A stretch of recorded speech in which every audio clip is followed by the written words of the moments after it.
Krishna Krishna Krishna Hare Hare Hare Ram Ram Ram Hare Hare Hare Krishna Krishna Krishna Hare Hare Hare Ram Ram Hare Hare Hare Krishna Krishna Krishna Hare Hare Hare Ram Ram Ram Hare Hare Hare Krishna Krishna Krishna Hare Hare Hare Ram Ram Ram Hare Hare Hare Krishna Krishna Krishna Hare Hare Hare Ram Ram Hare Hare Hare Krishna Krishna Krishna Hare Hare Hare Ram Ram Ram Hare Hare Hare Krishna Krishna Hare Hare Hare Ram Ram Hare Hare Hare Krishna Krishna Hare Hare Hare Ram Ram Hare Hare Hare Krishna Krishna Hare Hare Hare Ram Ram Hare Hare Hare Krishna Krishna Hare Hare Hare Ram Ram Hare Hare Hare Krishna Krishna Hare Hare Hare Ram Ram Hare Hare Hare Krishna Krishna Hare Hare Hare Ram Ram Hare Hare Hare Krishna Krishna Hare Hare Hare Ram Ram Hare Hare Hare Krishna Krishna Hare Hare Hare Ram Ram Hare Hare Hare Krishna Krishna Hare Hare Hare Ram Ram Hare Hare Hare Krishna Krishna Hare Hare Hare Ram Ram Hare Hare Hare Krishna Krishna Hare Hare Hare Ram Ram Hare Hare Hare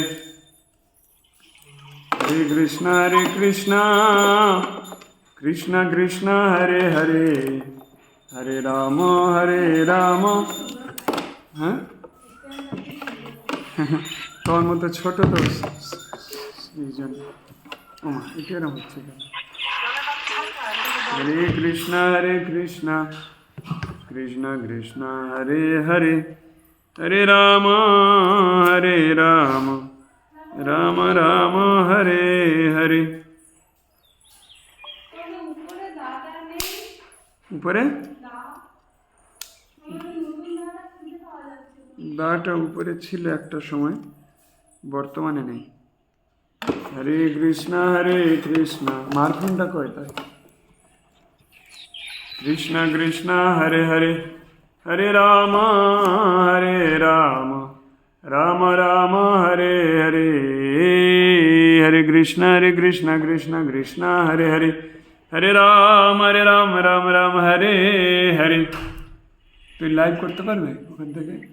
জয় শ্রীকৃষ্ণ চৈতন্য প্রভু নিত্যানন্দ শ্রী অদ্বৈত গদাধর শ্রীবাসাদি শ্রী গৌর ভক্ত বৃন্দ। ও ঠিক আছে, তাহলে এইটা নিচে রাখতে হবে আর এইটাতে চালাতে হবে। একটুখানি সেট করি। আমরা এখন শুদ্ধ ভকত চরণ রেণু বৈষ্ণব বন্দনা গাইব। তার কারণ আমরা সবাই বৈষ্ণবের চরণের অনুগামী। বন্দে অহম শ্রীগুরু শ্রীযুতপদ কমলং শ্রীগুরুন বৈষ্ণবাংশ্চ শ্রীরূপং সাগ্রজাতং সগণ রঘুনাথান্বিতং তং সজীবম সাদ্বৈতম সবধূতং পরিজন সহিতং কৃষ্ণ চৈতন্য দেবং শ্রী রাধা কৃষ্ণ পাদান সগণ ললিতা শ্রী বিশাখান্বিতাংশ্চ ওম অজ্ঞানতিমিরান্ধস্য জ্ঞানাঞ্জন শলাকয়া চক্ষুরুন্মিলিतं येन তস্मै শ্রী গুরুবে নমঃ। নমঃ বিষ্ণুপাদায় কৃষ্ণপ্রেষ্ঠায় ভূতলে শ্রীমতে ভক্তিবেদান্ত স্বামিনিতি নামিনে। নমস্তে সরস্বতে দেবে গৌরবাণী প্রচারিণে নির্বিশেষ শূন্যবাদী পাশ্চাত্য দেশতারিণে। বঞ্চা কল্পতরুভশ্চ कृपा सिन्धुभ्येव च पतितानां पावनेभ्यो श्रीवैष्णवेभ्यो नमो नमः। नमो महावदनाय कृष्ण प्रेम प्रदायते कृष्णाय कृष्ण चैतन्य नामने गौरतिष्ये नमो नमः। पंचतत्त्वात्मकं कृष्णं भक्तरूपस्वरूपकं भक्तवतारं भक्तक्तं नमामि भक्तशोक्तिकं। हे कृष्ण करुणा सिन्धु दीनबन्धु जगत्पते गोपेश गोपिका कान्तो राधाकान्त नमस्तुते। तप्त कंचन गौरांगी राधे वृंदावनेश्वरी वृषभानुसुते देवी प्रणमामि हरिप्रिये। जयतां सुरतो बंगर मम मंदमतेर्गति मत्सर्वस्य पदाम्भोजो राधामदनमोहनौ। दिव्यद वृन्दारण्य कल्पद्रुमाधः श्रीमद्रत्नगर सिंहासनस्थौ श्री श्री राधा श्रील गोविंद देवौ पृष्ठलेभि सेव्यमानौ सरामि। श्रीमान रस रस रंभि वंशीवट तटस्थित कर्षण वेणुशनैर गोपीर गोपीनाथ श्रियस्तु न। जय श्री कृष्ण चैतन्य प्रभु नित्यानंद श्री अद्वैत गदाधर श्रीवासदि श्री गौरभक्त वृंद। वृंदाय तुलसी देवै प्रिया वै केशवस्य च विष्णु भक्ति प्रदे देवी सत्यवत्यै नमो नमः। हरे कृष्णा कृष्ण कृष्ण हरे हरे हरे राम राम राम हरे हरे। नारायणं नमस्कृतं नरं चैव नरोत्तमं देवीं सरस्वतीं व्यासं ततो जयमुदीरयेत्। मुखं करोति वाचालं पङ्गुं लङ्घयते गिरिं यत्कृपातमहं वन्दे श्रीगुरुदीनतारिणं। परमानन्दमाधवं श्रीचैतन्यईश्वरम् नष्टप्रायेषु अभद्रेषु नित्यं भगवतो सेवया भगवते उत्तमश्लोके भक्तिर्भवति नैष्टिकी। ॐ नमः भगवते वासुदेवाय ॐ नमः भगवते वासुदेवाय ॐ नमः भगवते वासुदेवाय।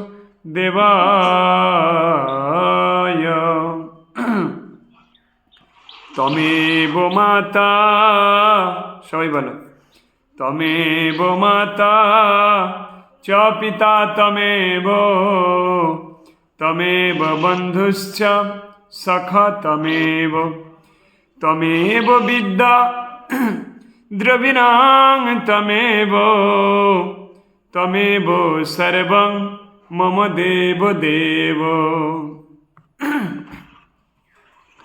এখন সমস্ত বৈষ্ণবদের চরণে আমরা প্রণাম স্বীকার করি। কীর্তন। শুদ্ধ ভকত চরণ রেণু ভজন অনুকূল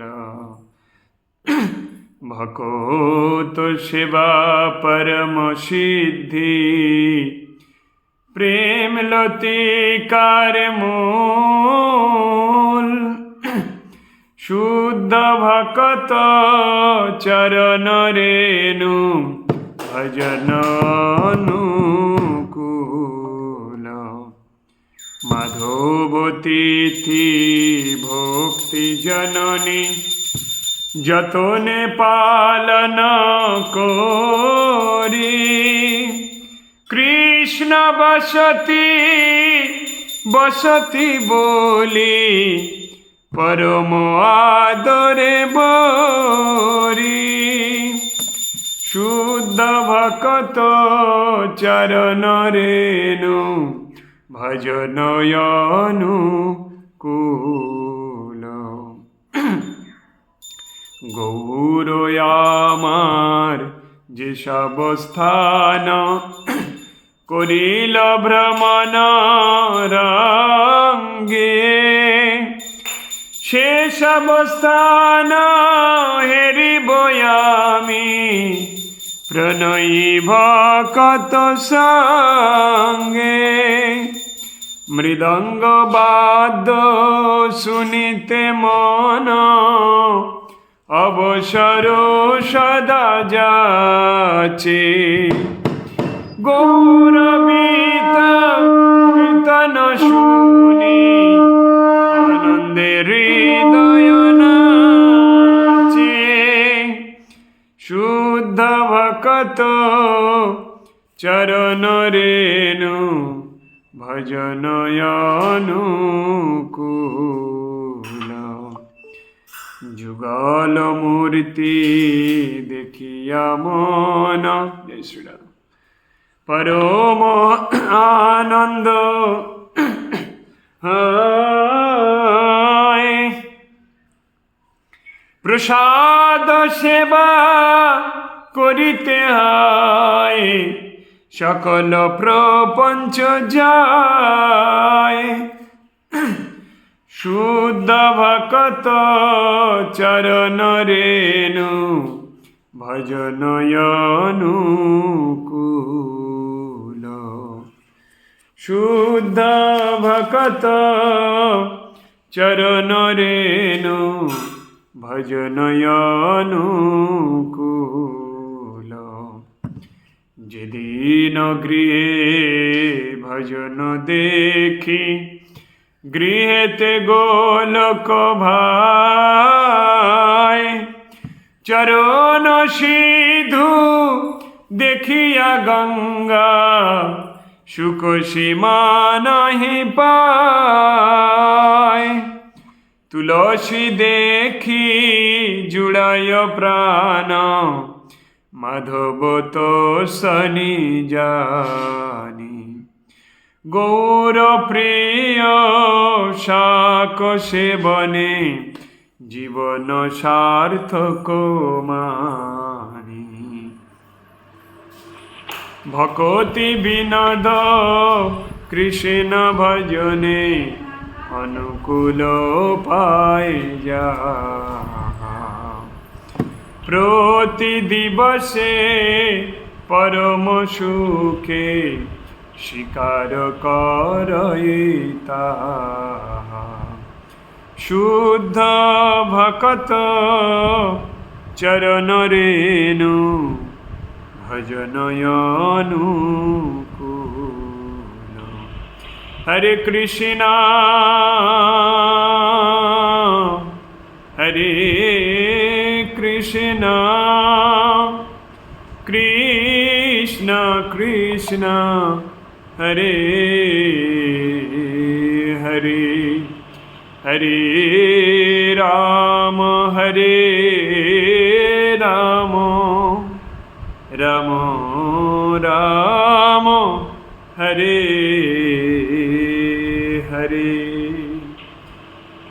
হরে কৃষ্ণ। আজকের সমস্ত ভক্তমণ্ডলীদের চরণে আমি প্রণাম নিবেদন করি, গতকাল আমাদের ক্লাস বন্ধ থাকার জন্য। আজকের থেকে আবার অন হয়ে যাচ্ছে। প্রসেনজিৎ তো এখানে আসছে। আমি আসছি, আমি বেরোচ্ছি। হ্যাঁ, বেরিয়ে পড়ো। হরে কৃষ্ণ। আর এতে পরেশবাবু আছো? 27 লাট পরেশবাবু আছো? হরে কৃষ্ণ। হরে কৃষ্ণ। আছো পরেশ? হ্যাঁ আছে। পূজা আছে? পূজা তো শোনো, স্বামী শোনো, আর কি হবে। ঠিক আছে। শ্রীমদ্ ভগবদ গীতা অথ শ্রীমদ্ ভগবদ গীতা 10ম অধ্যায়ম 18 শ্লোকম। অথ, সবাই বলো, বিস্তরেণাদ মনোযোগং, বিস্তরেণাদ মনোযোগং, বিভূতিং চ জনার্দন, ভূয় কদয় তৃপ্তির্হি ভূয় কতয়া তৃপ্তির্হি শৃণ্যত নাস্তি মেহমৃতম শৃণ্যত নাস্তি মেহমৃতম শৃণ্যত নাস্তি মেহমৃতম। হে জনার্দন, তোমার যোগ ও বিভূতি বিস্তারিতভাবে পুনরায় আমাকে বলো। তোমার যোগ ও বিভূতি বিস্তারিতভাবে আমাকে বলো, কারণ তোমার উপদেশামৃত শ্রবণ করে আমার পরিতৃপ্তি হচ্ছে না, আমি আরও শ্রবণ করতে ইচ্ছা করি। এটার নাম কৃষ্ণ ভাবনামৃত। কৃষ্ণ ভাবনামৃত এত লোভনীয়, যদি কোনো ব্যক্তি একবার সেই লোভে লালায়িত হয়, তাহলে একবার যেন তেন প্রকারেণ, তাহলে এই লোভ সে আর ছাড়তে পারে না। অর্জুন নিজেই ছাড়তে পারেনি। কৃষ্ণকে বলছেন, হে ভগবান, তুমি যা বলেছো আমি তো সন্তুষ্ট হতে পারছি না, তুমি আরও বলো, আরও শুনতে চাই। তার কারণ কি? যদি আমরা কেউ এখন কোকোকোলা বলি, coca cola coca cola coca cola coca cola coca cola coca cola, কোকোকোলার টেস্ট কি আমরা অনুভব করতে পারবো?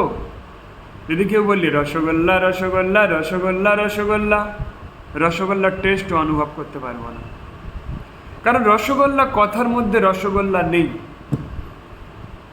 কোকোকোলা কথাটার মধ্যে কোকোকোলা নেই, কিন্তু কৃষ্ণ কথার মধ্যে কৃষ্ণ স্বয়ং উপস্থিত থাকেন। কৃষ্ণ এই কথাটা বলার সঙ্গে সঙ্গে তার হৃদয়ে, তার শরীরে শিহরণ এসে যাবে, কারণ কৃষ্ণ স্বয়ং ওই কৃষ্ণ কথার মধ্যে অবস্থান করেন। তাই অর্জুন এখানে লোভী হয়ে গেছে, লালায়িত হয়ে গিয়েছেন। আমরা এরকম কৃষ্ণ প্রেমে যেন লালায়িত হয়ে যায়, লোভী হয়ে উঠি, আর কোনো কিছুতে নয়। তাহলে কি হবে? ভগবান কৃষ্ণ স্বয়ং আমাদেরকে সাক্ষাৎ দর্শন দেবেন। তাই আমি আমার নিজের চোখে দেখা, আমাদের গুরু মহারাজের তো তার কিডনি প্রতিস্থাপন করা হচ্ছিল, সেই অবস্থাতেও তিনি জব করছিলেন, কোনো যন্ত্রণা অনুভব হয় না, মানে সমস্ত ওভারকাম করে। আমি মায়াপুরে তখন আছি, মায়াপুর থেকে ওই নবদ্বীপ পার হয়ে আমি এই মায়াপুর থেকে নবদ্বীপের এই নৌকা পার হয়ে আমি স্বরূপগঞ্জ আসছিলাম, কি নবদ্বীপ ঘাটে যাচ্ছিলাম, কিছু একটা হবে। তো ওখানে একটা ভক্ত দেখি, তার প্রচুর বুকের যন্ত্রণা হচ্ছে, ভ্যানে করে ভক্তরা তাকে হাসপাতালে নিয়ে যাচ্ছে। উনি হাসপাতালে তাড়াতাড়ি নিয়ে যাও এই জন্য কাঁদছে না, হা কৃষ্ণ হা কৃষ্ণ হা কৃষ্ণ বলে চিৎকার করছে খালি। তার মানে কি? মানে তার মৃত্যুর সময় হয়ে গেছে, তাতেও তিনি ভগবানকে ভুলতে পারছেন না, তাতেও তিনি ভগবানের স্মরণ থেকে এক মুহূর্তের জন্য দূরে থাকতে পারছেন না। এইটার নাম ভক্তি। অর্জুনের পরিস্থিতি এরকম হয়েছে। অর্জুন কিন্তু এখন তিনি মহাযোদ্ধা, কিন্তু তিনি যুদ্ধ করবেন না মানে কি? তাকে তো প্রাণ ত্যাগ করতে হবে। কুরুক্ষেত্রের রণাঙ্গনে তিনি যুদ্ধ করবেন না বলে ঠিক করেছেন। চারিদিকে শত্রুপক্ষে তাকে ঘিরে ফেলেছেন। এমত অবস্থায় কৃষ্ণ তাকে গীতার উপদেশ দান করছেন। এই অবস্থাতে তিনি সেই গীতার কথাতে মত্ত হয়ে গিয়েছেন, গিয়ে তিনি এই যুদ্ধের সমস্ত পরিস্থিতি ভুলে গিয়েছেন, আরও শুনতে ইচ্ছা করছে। তেমন এই সংসার একটা যুদ্ধক্ষেত্র, খুব ভয়ঙ্কর একটা যুদ্ধক্ষেত্র। এখানে প্রতিটা মুহূর্তে আমাদেরকে সংঘর্ষণ করতে হচ্ছে। এই সংসারের সঙ্গে বিশাল সংঘর্ষ, অর্জুনের যুদ্ধের থেকেও বড় সংঘর্ষ। তো অর্জুন এটা দেখাতে চাইলেন, এগুলো আমাদের শিক্ষা। কিন্তু অর্জুন আর কৃষ্ণের কথোপকথনের মাধ্যমে আমরা এটা বুঝতে পারি, এই শিক্ষা লাভ করতে পারি যে এই প্রবল মহাযুদ্ধে থেকেও কিন্তু অর্জুন সেই কৃষ্ণের সেই উপদেশ বাণীতে মত্ত হয়ে গিয়ে তিনি এই যুদ্ধের এই ভয়ঙ্কর পরিস্থিতি বিস্মরণ হয়েছিলেন। এইটার নাম ভক্তি। যখন আপনি এই কৃষ্ণ ভাবনামৃত অনুসরণ করতে করতে, এই ভক্তি জীবন পালন করতে করতে, যখন আপনার হৃদয়ে এই সংসার বিস্মরণ আসবে, সংসার বিস্মৃতি আসবে, সংসার থেকে ছেড়ে আসতে বলা হয় না, সংসার বিস্মৃতি, এই সংসারের প্রতি তীব্র প্রেম যখন কমতে থাকবে, তাহলে তুমি বুঝতে পারবে যে তুমি সঠিক স্তরে আছো। তা নাহলে যদি তোমার প্রবৃত্তি এরকমই হয়, আরে ওর এই ব্যবস্থাটা নিয়ে আমি যাব, আমি নিজের চোখে দেখে তবে যাব, না, এটা কিন্তু শুদ্ধ প্রবৃত্তির লক্ষণ নয়। শুদ্ধ প্রবৃত্তির লক্ষণ কি? শুদ্ধ প্রবৃত্তির লক্ষণ আমি দুঃখ পাই যেন ও দুঃখ না পায়, আমি দুঃখ পাই ও যেন দুঃখ না পায়। তাহলে ভগবান বিচার করে নেবেন ঠিক সময়। তাই যদি আমরা কৃষ্ণ ভাবনামৃতে যদি আমরা অংশগ্রহণ করতে পারি, আর যদি আমরা অর্জুনের মতো প্রবৃত্তি লাভ করতে পারি, এই ভয়ঙ্কর মহাযুদ্ধে থেকেও দেখো না এই সংসার কত দুঃখে। তুমি তোমার সংসারটা দেখো না, যার জন্য তুমি এত করছো। যাহার লাগিয়া খাটিয়া মরিনু, সেই তো ভুলিয়া যাবে রে। আর না হবে মোর মানব জনম, পাষাণে কুটিলে মাথা প্রাণ বন্ধুরে। দাও দেখা দয়া করে, আর না হবে মোর মানব জনম, পাষাণে কুটিলে মাথা প্রাণ বন্ধুরে। দাও দেখা দয়া করে। এমন মানব জন্ম আর হবে না। এই মনুষ্য জন্ম বহু বহু জন্মের তপস্যার ফলে আপনি প্রাপ্ত করেছেন। দয়া করে এই মনুষ্য জন্মটা নষ্ট করবেন না, কারণ এই মনুষ্য জন্মটা আপনার জীবনের জন্য লাস্ট চান্স। এই জন্মে যদি আপনি ভজন না করেন, এই জন্মে যদি এই সংসারের জন্য শুধু খাটতে থাকেন, এই সংসার মিথ্যা একটা জায়গার জন্য যদি আপনি আপনার কালাতিপাত করতে থাকেন, আর না হবে মোর মানব জন্ম। আর এই মানব জন্ম আর হবে না। এটা কোন জন্মের কোন সুকৃতির প্রভাবে তুমি প্রাপ্ত করেছো। তাই তুমি এই সংসারের দুঃখ যন্ত্রণা অভাব অনটন সমস্যা প্রবলেম যাই কিছু থাক না কেন, আর তুমি সম্পূর্ণভাবে তুমি ভগবানের চরণে নিজেকে সঁপে দাও, কারণ এই মনুষ্য জীবন আর হবে না। এটা আধুনিক গান আছে না, হরিদিন তো গেল সন্ধ্যা হলো, পার করো আমারে। এই গানটা গাইতে হবে লাস্টে। দেখবে মৃত্যু যন্ত্রণায় ছটফট করছি আমরা, অথচ মরছি না, আর একজন চোখের সামনে বিনা কষ্টে দেহ রাখল। হরিদিন তো গেল সন্ধ্যা হলো, পার করো আমারে। তুমি পারের কর্তা জেনে বার্তা, তাই ডাকি তোমারে। হরিদিন তো গেল সন্ধ্যা হলো, পার করো আমারে। দিন চলে যাবে, সময় বহিয়া যায় খরস্রোতা নদীর প্রায়। সময় বহিয়া যায় খরস্রোতা নদীর প্রায়। তোমার এই সময় খরস্রোতা নদীর ন্যায় প্রবাহিত হয়ে চলেছে। সূর্য আর চন্দ্র তোমার প্রত্যেক দিন একদিন করে আয়ুকে খেয়ে ফেলে। সূর্য রাত দেয়, চন্দ্র দিন দেয়। সূর্য যখন অস্ত চলে যায় তখন রাত দেয়, চন্দ্র যখন অস্ত চলে যায় তখন দিন দেয়। অর্থাৎ এইভাবে দিন রাতে তোমার আয়ু ক্ষয় হতে চলেছে। প্রত্যেক দিন একদিন করে আয়ু কমে যাচ্ছে তোমার। তুমি কিসের চিন্তায় আছো এই সংসারে? এই সংসার তো ক্রমে ক্রমে তোমার আয়ু ক্ষয় করছে। তাই তুমি মনে করো না যে তুমি আরও 2 দিন বেঁচে থেকে ওই কোনো চিন্তা নেই তো, কাঁকর নেই তো চালে, তাই দুমুঠো ধরে খাচ্ছি, এই প্রবৃত্তি মনে রেখো না।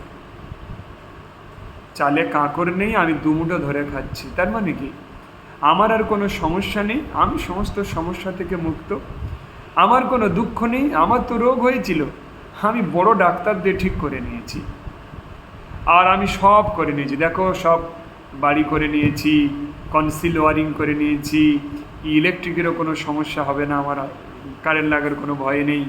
তারপর দেখো না ভালো ভালো 56 ইঞ্চি সনি টিভিও বসিয়ে নিয়েছি। তারপর দেখো না দামি আইফোন কিনে নিয়েছি, আর তুমি দেখো না সব প্রোটেকশন, আমার দুটো সিকিউরিটি গেটের ধারে বসিয়ে রেখেছি, আর কি সমস্যা? তুমি কি বলছো বাবু? আমার কোনো সমস্যা নেই। 1 কোটি টাকা ব্যাংকে রাখা আছে, তার মাসে 90,000 টাকা করে ইন্টারেস্ট আসে। কি তুমি বলছো বাবু? তুমি কি শেখাবে আমার? কি এটাই তো জীবন? না, এটা জীবন নয়, কিচ্ছু থাকবে না। সব একদিন এই কালের করাল গ্রাস তোমাকে লুটে পুটে নিয়ে নেবে, কারণ এই সংসারে তুমি থাকতে আসনি। তুমি যত বড় সেই সিনিয়র অফিসারও হয়ে যাও, তুমি যত বড় বিজ্ঞানী হয়ে যাও, এই সংসার তোমাকে একদিন তোমাকে মৃত্যুর করাল গ্রাসে ঢলিয়ে ফেলবেই। এটাই হচ্ছে এই জীবনের নিয়ম। তাই এগুলোর প্রতি আর আকৃষ্ট হয়েও না। আমি এগুলো বলছি এই কারণে, এই যে সমস্যাগুলো কুরুক্ষেত্রের যুদ্ধের মতো, একটা মানুষ এই সংসারে পুরো কুরুক্ষেত্রের যুদ্ধের মতো লড়াই করতে করতে বেঁচে থাকে, কখনো রোগের সঙ্গে, কখনো প্রকৃতির সঙ্গে, কখনো পরিবেশের সঙ্গে, কখনো এই সংসারের সঙ্গে। ভালো করে দেখো, এই সংসারের সঙ্গে প্রকৃতিকে এই পুরো তোমাকে একদম আষ্টে পৃষ্ঠে বেঁধে রেখেছে। এখানে বিভিন্ন যন্ত্রণার দ্বারা তুমি ছটফট করছো। এই প্রকৃতি তোমাকে বিভিন্ন যন্ত্রণা দিয়ে রেখেছে। এখান থেকে যদি তুমি মনে করো যে আমি তো বিজ্ঞানী, আমি আমার টেকনোলজি দিয়ে আমি এটা উন্নত করে নেব, তুমি কি বলছো বাবু? এই প্রকৃতি আমাকে কি কষ্ট দেবে? যেটা ওই দুবাইয়ে করেছিল, তারা কৃত্রিম উপায়ে তারা বৃষ্টি আনার জন্য, তারা আকাশে বিভিন্ন রকম এই মেঘ সৃষ্টি করার জন্য তারা কৃত্রিম উপায়ে কিছু সৃষ্টি করে, ওখানে কেমিক্যাল দিয়ে মেঘ সৃষ্টি হয়, সেখানে বৃষ্টিও হয়েছে। কৃত্রিমভাবে তো করা যায়, কৃত্রিমভাবে তো H2O বানানো যায়, hydrogen plus oxygen equal to H2O।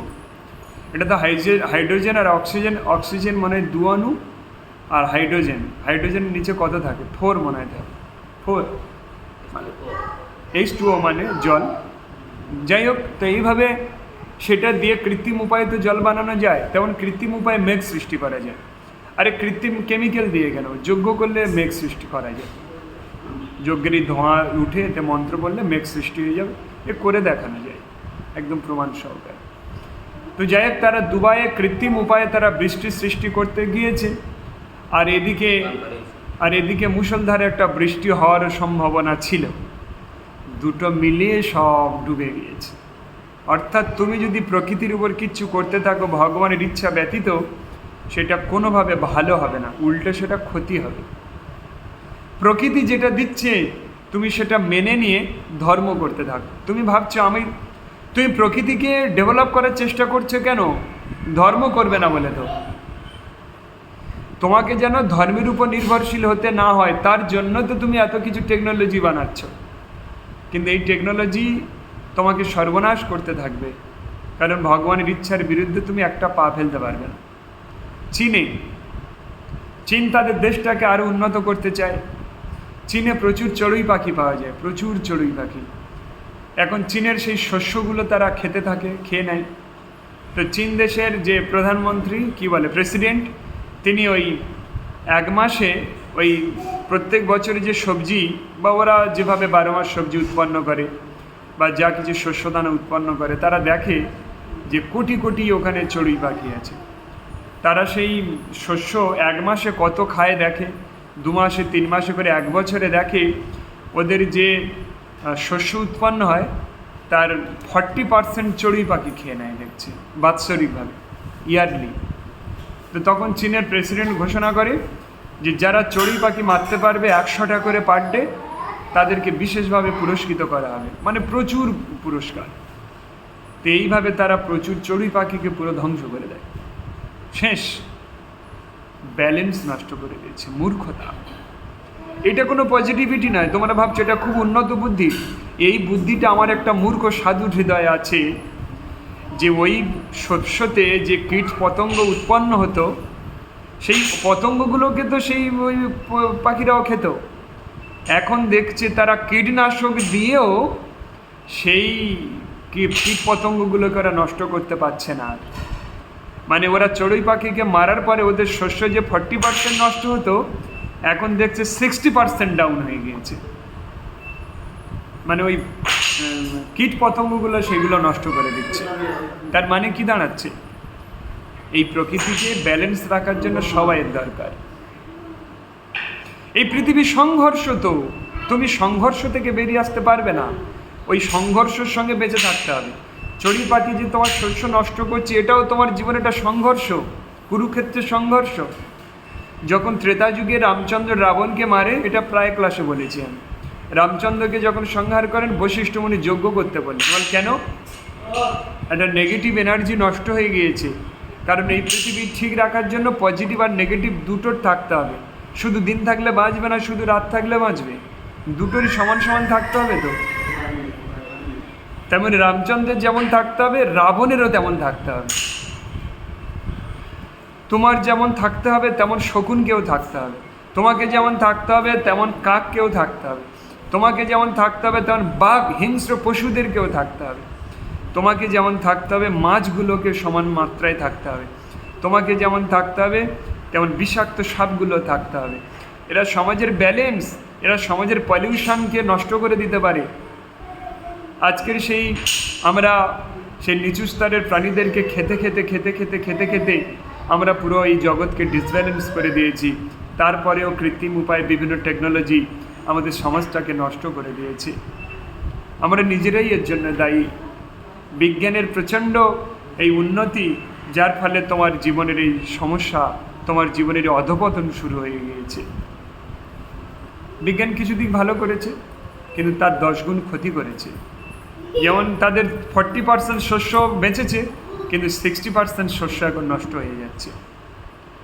অর্থাৎ বশিষ্ঠ মুনি যজ্ঞ করতে বললেন রামচন্দ্রকে, নেগেটিভ যজ্ঞ, যার ফলে নেগেটিভিটির শক্তি বৃদ্ধি পাবে, যার ফলে জগৎটা ব্যালেন্সে আসবে। তা নাহলে পৃথিবী একদিকে টলে গিয়েছিল, আড় হয়ে গিয়েছিল রাবণকে সংহার করার পরে। তখন বলছে, আরে গুরুদেব এটা কী করে হচ্ছে? বলো, অশুভ শক্তি থাকতেই হবে, পৃথিবীর নিয়ম এটা, কারণ তুমি পৃথিবীতে আছো। তাই শাস্ত্র বলছে তোমার বাড়ির পাশে শত্রু কেউ থাকা উচিত, তা নাহলে তোমার সমাজ ডিসব্যালেন্স হয়ে যাবে। শত্রু মিত্র দুজনেই বাঁচতে হবে এখানে, তা নাহলে জগৎটা ডিসব্যালেন্স হয়ে যাবে। দেখবে একটা বড় কোনো ক্ষতি হয়ে গেলে এরকমই হবে। এখানে তোমার বন্ধুও থাকতে হবে, তোমার শত্রুও থাকতে হবে, তোমার শরীরের মধ্যে কামও থাকতে হবে, তোমার শরীরের মধ্যে প্রেমও থাকতে হবে, তোমার শরীরের মধ্যে ক্রোধ থাকতে হবে, তোমার শরীরের মধ্যে ভালোবাসাও থাকতে হবে। তবে তুমি সুস্থ মানুষ, আর তবেই সুস্থ পৃথিবী এটা হবে। সায়েন্স, এটাও সায়েন্স বলছে, তাই আধ্যাত্মিকতা তো বলছে। তাই শিবম আছো ক্লাসে? তাই তোমাকে এই জগতের এই সংঘর্ষের সঙ্গে বেঁচে থেকে থেকে অর্জুনের মতো লড়াই করতে হবে। আবার এই লড়াইয়ের কুরুক্ষেত্রের রণভূমিতে থেকে ওই পাতাটা নিয়ে নাও তো, রণভূমিতে থেকে তোমাকে এখানে সম্পূর্ণভাবে কৃষ্ণ প্রেমে তোমাকে ডুবে থাকতে হবে। এইটার নাম জ্ঞান। ছিন্দান্তি সর্ব অভদ্রাণী।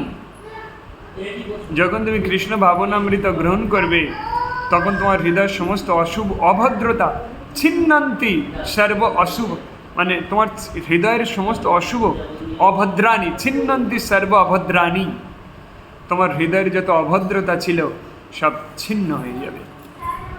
কারণ কৃষ্ণের আরেক নাম হরি। হরি মানে কি? যে হরণ করে। কেমন হরণ করে? তোমার হৃদয়ের সমস্ত অশুভত্ব তিনি হরণ করবেন, তোমাকে কষ্ট তো দেবেন। কষ্ট না দিলে ওই সোনার ডালাটাকে খনি থেকে তুলে নিয়ে এসে না পিটিলে কেউ নেকলেস হবে না, রিং হবে। তাই তোমাকে পেটাতেই হবে, তুমি ভক্তি জীবনে আসতেই হবে। আর ভক্তি জীবনে আসা মানে তোমাকে পেটানি খেতেই হবে। তুমি সোনা, রিয়েল গোল্ড, কিন্তু কোনো মূল্য নেই। ওই রিয়েল গোল্ডকে পিউরিফাই করতে হবে, তবে কিন্তু তুমি কারোর গ্রহণযোগ্য হবে।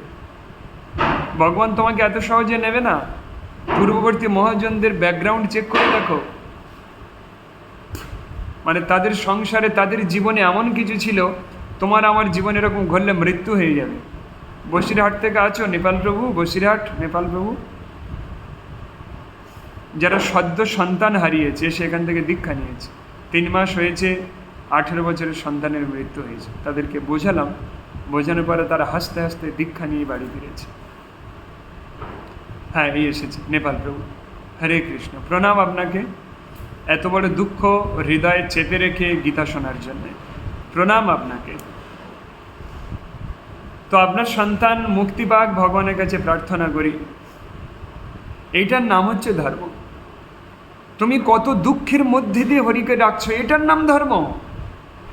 সুখের হরিনাম হয় না, সুখী ব্যক্তিরা হরিনাম করে না, হরিনাম তো দুঃখীরাই করে। তাই এই পৃথিবীতে আমার বারবার জন্ম হোক, বারবার আমার দুঃখ আসুক, যে দুঃখ যেন আমি সহ্য করতে না পারি, এরকম দুঃখ আমার আসুক, তবে তো হে ভগবান তোমার চরণে আমি দাস হতে পারব। যখন খোলাবাজার শ্রীধর, নবদ্বীপের খোলাবাজার শ্রীধর ভিখারি, ছেঁড়া জামা ছেঁড়া গামছা পরে থাকে, একটা পাত্র আছে ছিদ্র, সেখানে কাদা দিয়ে রান্না করে, সেটাতে ভোগ দেয়, সেটাতেই নিজে খায়, আর এরকম আঙুল চাপা দিয়ে দিয়ে জল আনে। চৈতন্য মহাপ্রভু যখন পুরীতে সার্বভৌম ভট্টাচার্যের রাধা মাধবের ভগবানের বেদিতে ওঠেন, বেদিতে উঠে বসে বলেন আমি ভগবান, তার অন্তরঙ্গ কিছু ভক্তদেরকে বিশ্বরূপ দেখিয়েছিলেন চৈতন্য মহাপ্রভু। বিশ্বরূপ দেখিয়ে যে আমি স্বয়ং ভগবান দেখিয়ে তিনি সব ভক্তদেরকে বললেন যে তোমরা নবদ্বীপ থেকে সেই পাগল শ্রীধরকে তুলে আনো, ওর কিছু দিতে চাই। বলে শ্রীধরকে চিনব কী করে? বলে আমরা খিদে পেলে তো কি করি, খিদে পেলে আমরা পাগলের মতো কাঁদি, খাবো দাবো এটা সেটা, ওর অভাবেই ও না খেয়ে থাকে, তাই খুব কষ্ট হয় বলে ওর জলের মুখটা আনুন, ওর পেটে খুব জোর করে ছুপে গামছা বেঁধে নেয়, নিয়ে চিৎকার করে হরিনাম করে খিদের জ্বালায়। হরিপ্রেম ওর আছে হৃদয়ে, কিন্তু পেটে ছুপে গামছা বেঁধে হরি হরি করতে থাকে। ওকে তুলে আন, যাও। তুলে নিয়ে গেছে। না লাগবে না, একদম ভিক্ষা চলে। তুলে নিয়ে গিয়ে মহাপ্রভু তার ভগবান রূপ প্রদর্শন করেন, করে বলে এই শ্রীধর কি চাস বল, তুই রাজা হতে চাস? কারণ আমি তো তোর কলা মোচা থোড় বহুত কেড়ে কেড়ে খেয়েছি। মায়াপুরে যে বামনপুকুর বাজার, চাঁদ কাজীর সমাধি, ওই সেই বাজার আজও বিদ্যমান। সেই বাজারে শ্রীধর কলা মোচা থোড় বিক্রি করতেন। চৈতন্য মহাপ্রভুর বয়স তখন 7 বছর, ওনার বয়স তখন 40-এর উপরে। মহাপ্রভু প্রত্যেক দিন গিয়ে তার এই কলা মোচা থোড় কেড়ে কেড়ে নিয়ে চলে আসতেন, বিক্রি করতে দিতেন না। একদিন না গেলে সব খদ্দেররা প্রত্যেক দিন দেখবে দোকানদাররা দুজনে কাড়াকাড়ি করছে প্রত্যেক দিন। মহাপ্রভু টাকা দেবে না, কেড়ে নিয়ে চলে আসবে, আর উনি দেবেন, উনি টেনে নিয়ে খানিকটা ছুটে চলে যাবে, উনি আর টেনে নিয়ে চলে আসবে। এরকম সারা দিন প্রত্যেক দিন বাজার শেষ হতে যাবে, তখন মহাপ্রভু কেড়ে নিয়ে ছুটে বাড়ি পালিয়ে যাবে। তো তখন শ্রীধর বলে, যেদিন মহাপ্রভু যায় না কাটতে, সেদিন শ্রীধর আকুলভাবে কাঁদতে থাকে, আর কোনো খদ্দের এলে তাকে আর মাল বিক্রি করে না। কেন? যে না, আমার মহাপ্রভু আসেনি, আরে ব্রাহ্মণের ছেলে, কি বলবো, মিশ্র পরিবারে জন্মেছে, ব্রাহ্মণের ছেলে, কিছু বলতে পারি না, প্রত্যেক দিন আসে, আজও এলো না কাটতে। এদিকে কাটতে এলে, এটা কি প্রেম? এই প্রেম তোমার আমার বোধগম্য নয়। এটা কত অপ্রাকৃত লেভেলের প্রেম, কত উন্নত মার্গের, যে সে দেখা হলে কাটাকাটি, না দেখলে প্রাণে মরি। হোমিওপ্যাথি ডক্টর যারা আছেন বুঝতে পেরেছেন, এটা একটা সিমটম, পালসেটিলার সিমটম। দেখা হলে কাটাকাটি, না দেখলে প্রাণে মরি। মানে দেখা হলে এটা একটা প্রেম, দেখা হলে রাগারাগি করবে, আর না দেখতে পেলে পাগল এর মতো কাঁদতে থাকবে।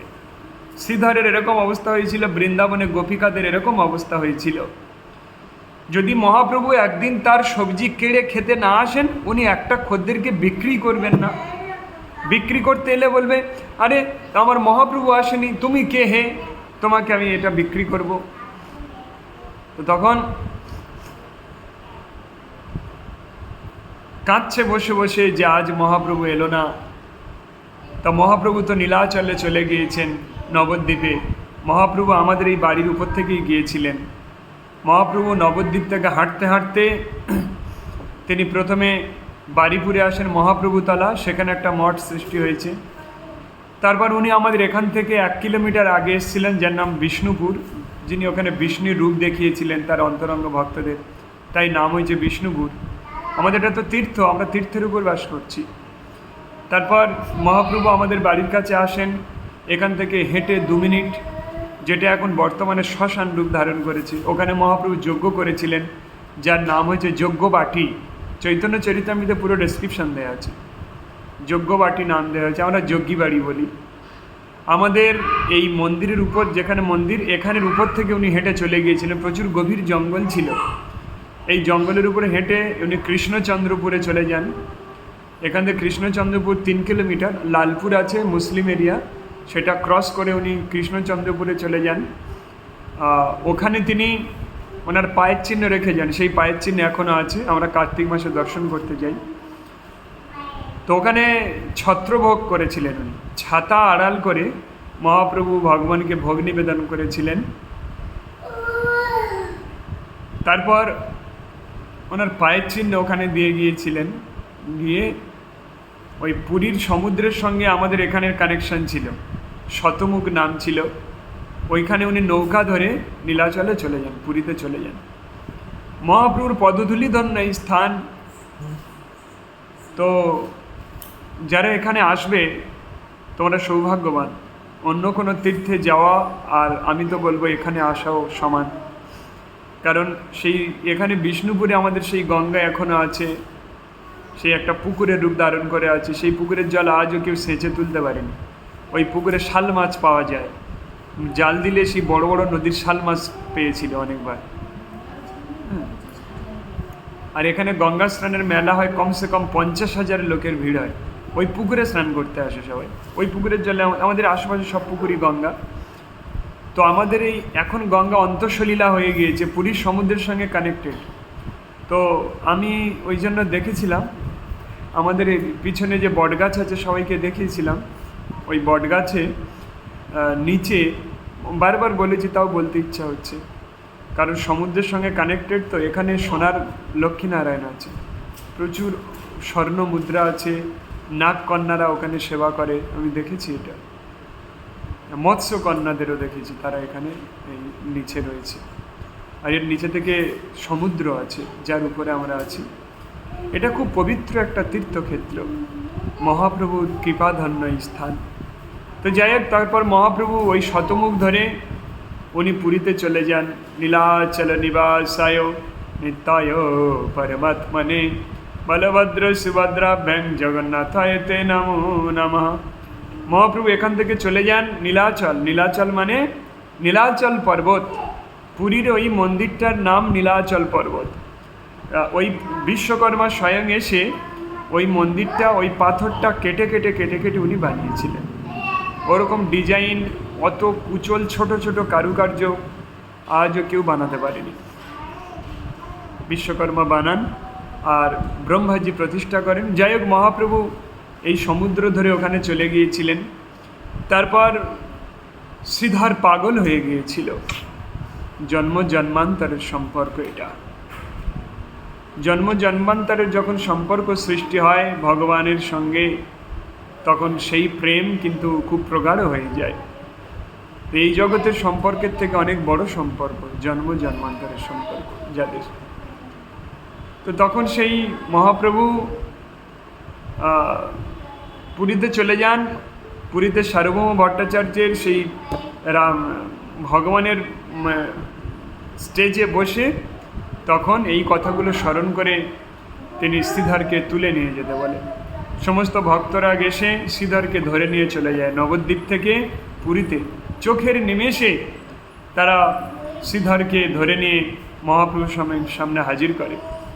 মহাপ্রভু তখন বলছেন, এই শ্রীধর, তুই কী চাস? দেখ, আমি ভগবান, তোর থেকে আমি এগুলো কেড়ে কেড়ে খেতাম, তুই তো বুঝতে পারতিস না, দেখ আমি কে, কী চাস বল, তোকে রাজা করে দিতে পারি, আমি শুধু বললেই হয়ে যাবে। তখন শ্রীধর বলছেন, হে ভগবান, আমি তো রাজা হতে চাই না, চাই না মাগো রাজা হতে। একটা গান আছে না, চাই না মাগো রাজা হতে, পরের কলিটা ঠিক নেই। দুবেলা দুমুঠো খাই মা পেতে, এটা নয়। সে রাজা হতে চায় না। বলছে কেন? বলে হে ভগবান, আপনার কৃপায় তো আমি একটা ছেঁড়া জামা হলেও পরে আছি। কত ব্যক্তি তো পায় না। আপনি কত কৃপালু যে আমাকে একটা ছেঁড়া জামা হলেও জুটিয়ে দিয়েছেন। এর থেকে বড় মন আর কি হবে?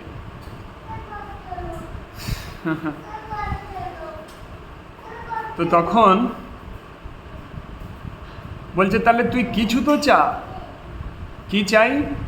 বলছে হে ভগবান, আমি এটা চাই, আমি যেন কোনো বৈষ্ণবের বাড়ির পোষা কুকুর হয়ে জন্মগ্রহণ করতে পারি। কোনো বৈষ্ণবের বাড়ির পোষা কুকুর। বলে কুকুর কেন? বলে হ্যাঁ, এই ব্রহ্মাণ্ডে তো দেবতা তো অত প্রণম্য নয়, নমস্য নয়, বৈষ্ণব যতটা নমস্য। কারণ বৈষ্ণবের হৃদয়ে ভগবান অবস্থান করেন। আমি যদি সেই বৈষ্ণবের বাড়ির কুকুর হই, তাহলে প্রত্যেক দিন তার উচ্ছিষ্ট খেতে পারবো, মাঝে মধ্যে তার লাথিও খেতে পারবো। শাস্ত্রে বলছে বৈষ্ণবের লাথি খাওয়াটাও সৌভাগ্যের, সবার কপালে জোটে না। আমার কপালে, আমার আর লালচাঁদপুর কপালে একবার জুটেছিল ডাইরেক্ট বৈষ্ণবের লাথি। সেই লাথি আমাদের মাথায় পেতে নিয়ে আজকের আমরা এগিয়ে চলেছি, দুর্বার গতিতে এগিয়ে চলেছি। প্রথম কেঁদে ভেঙে পড়েছিলাম। একটা প্রভু বলল, আরে মূর্খ, প্রকৃত মূর্খ তোরা। কেন?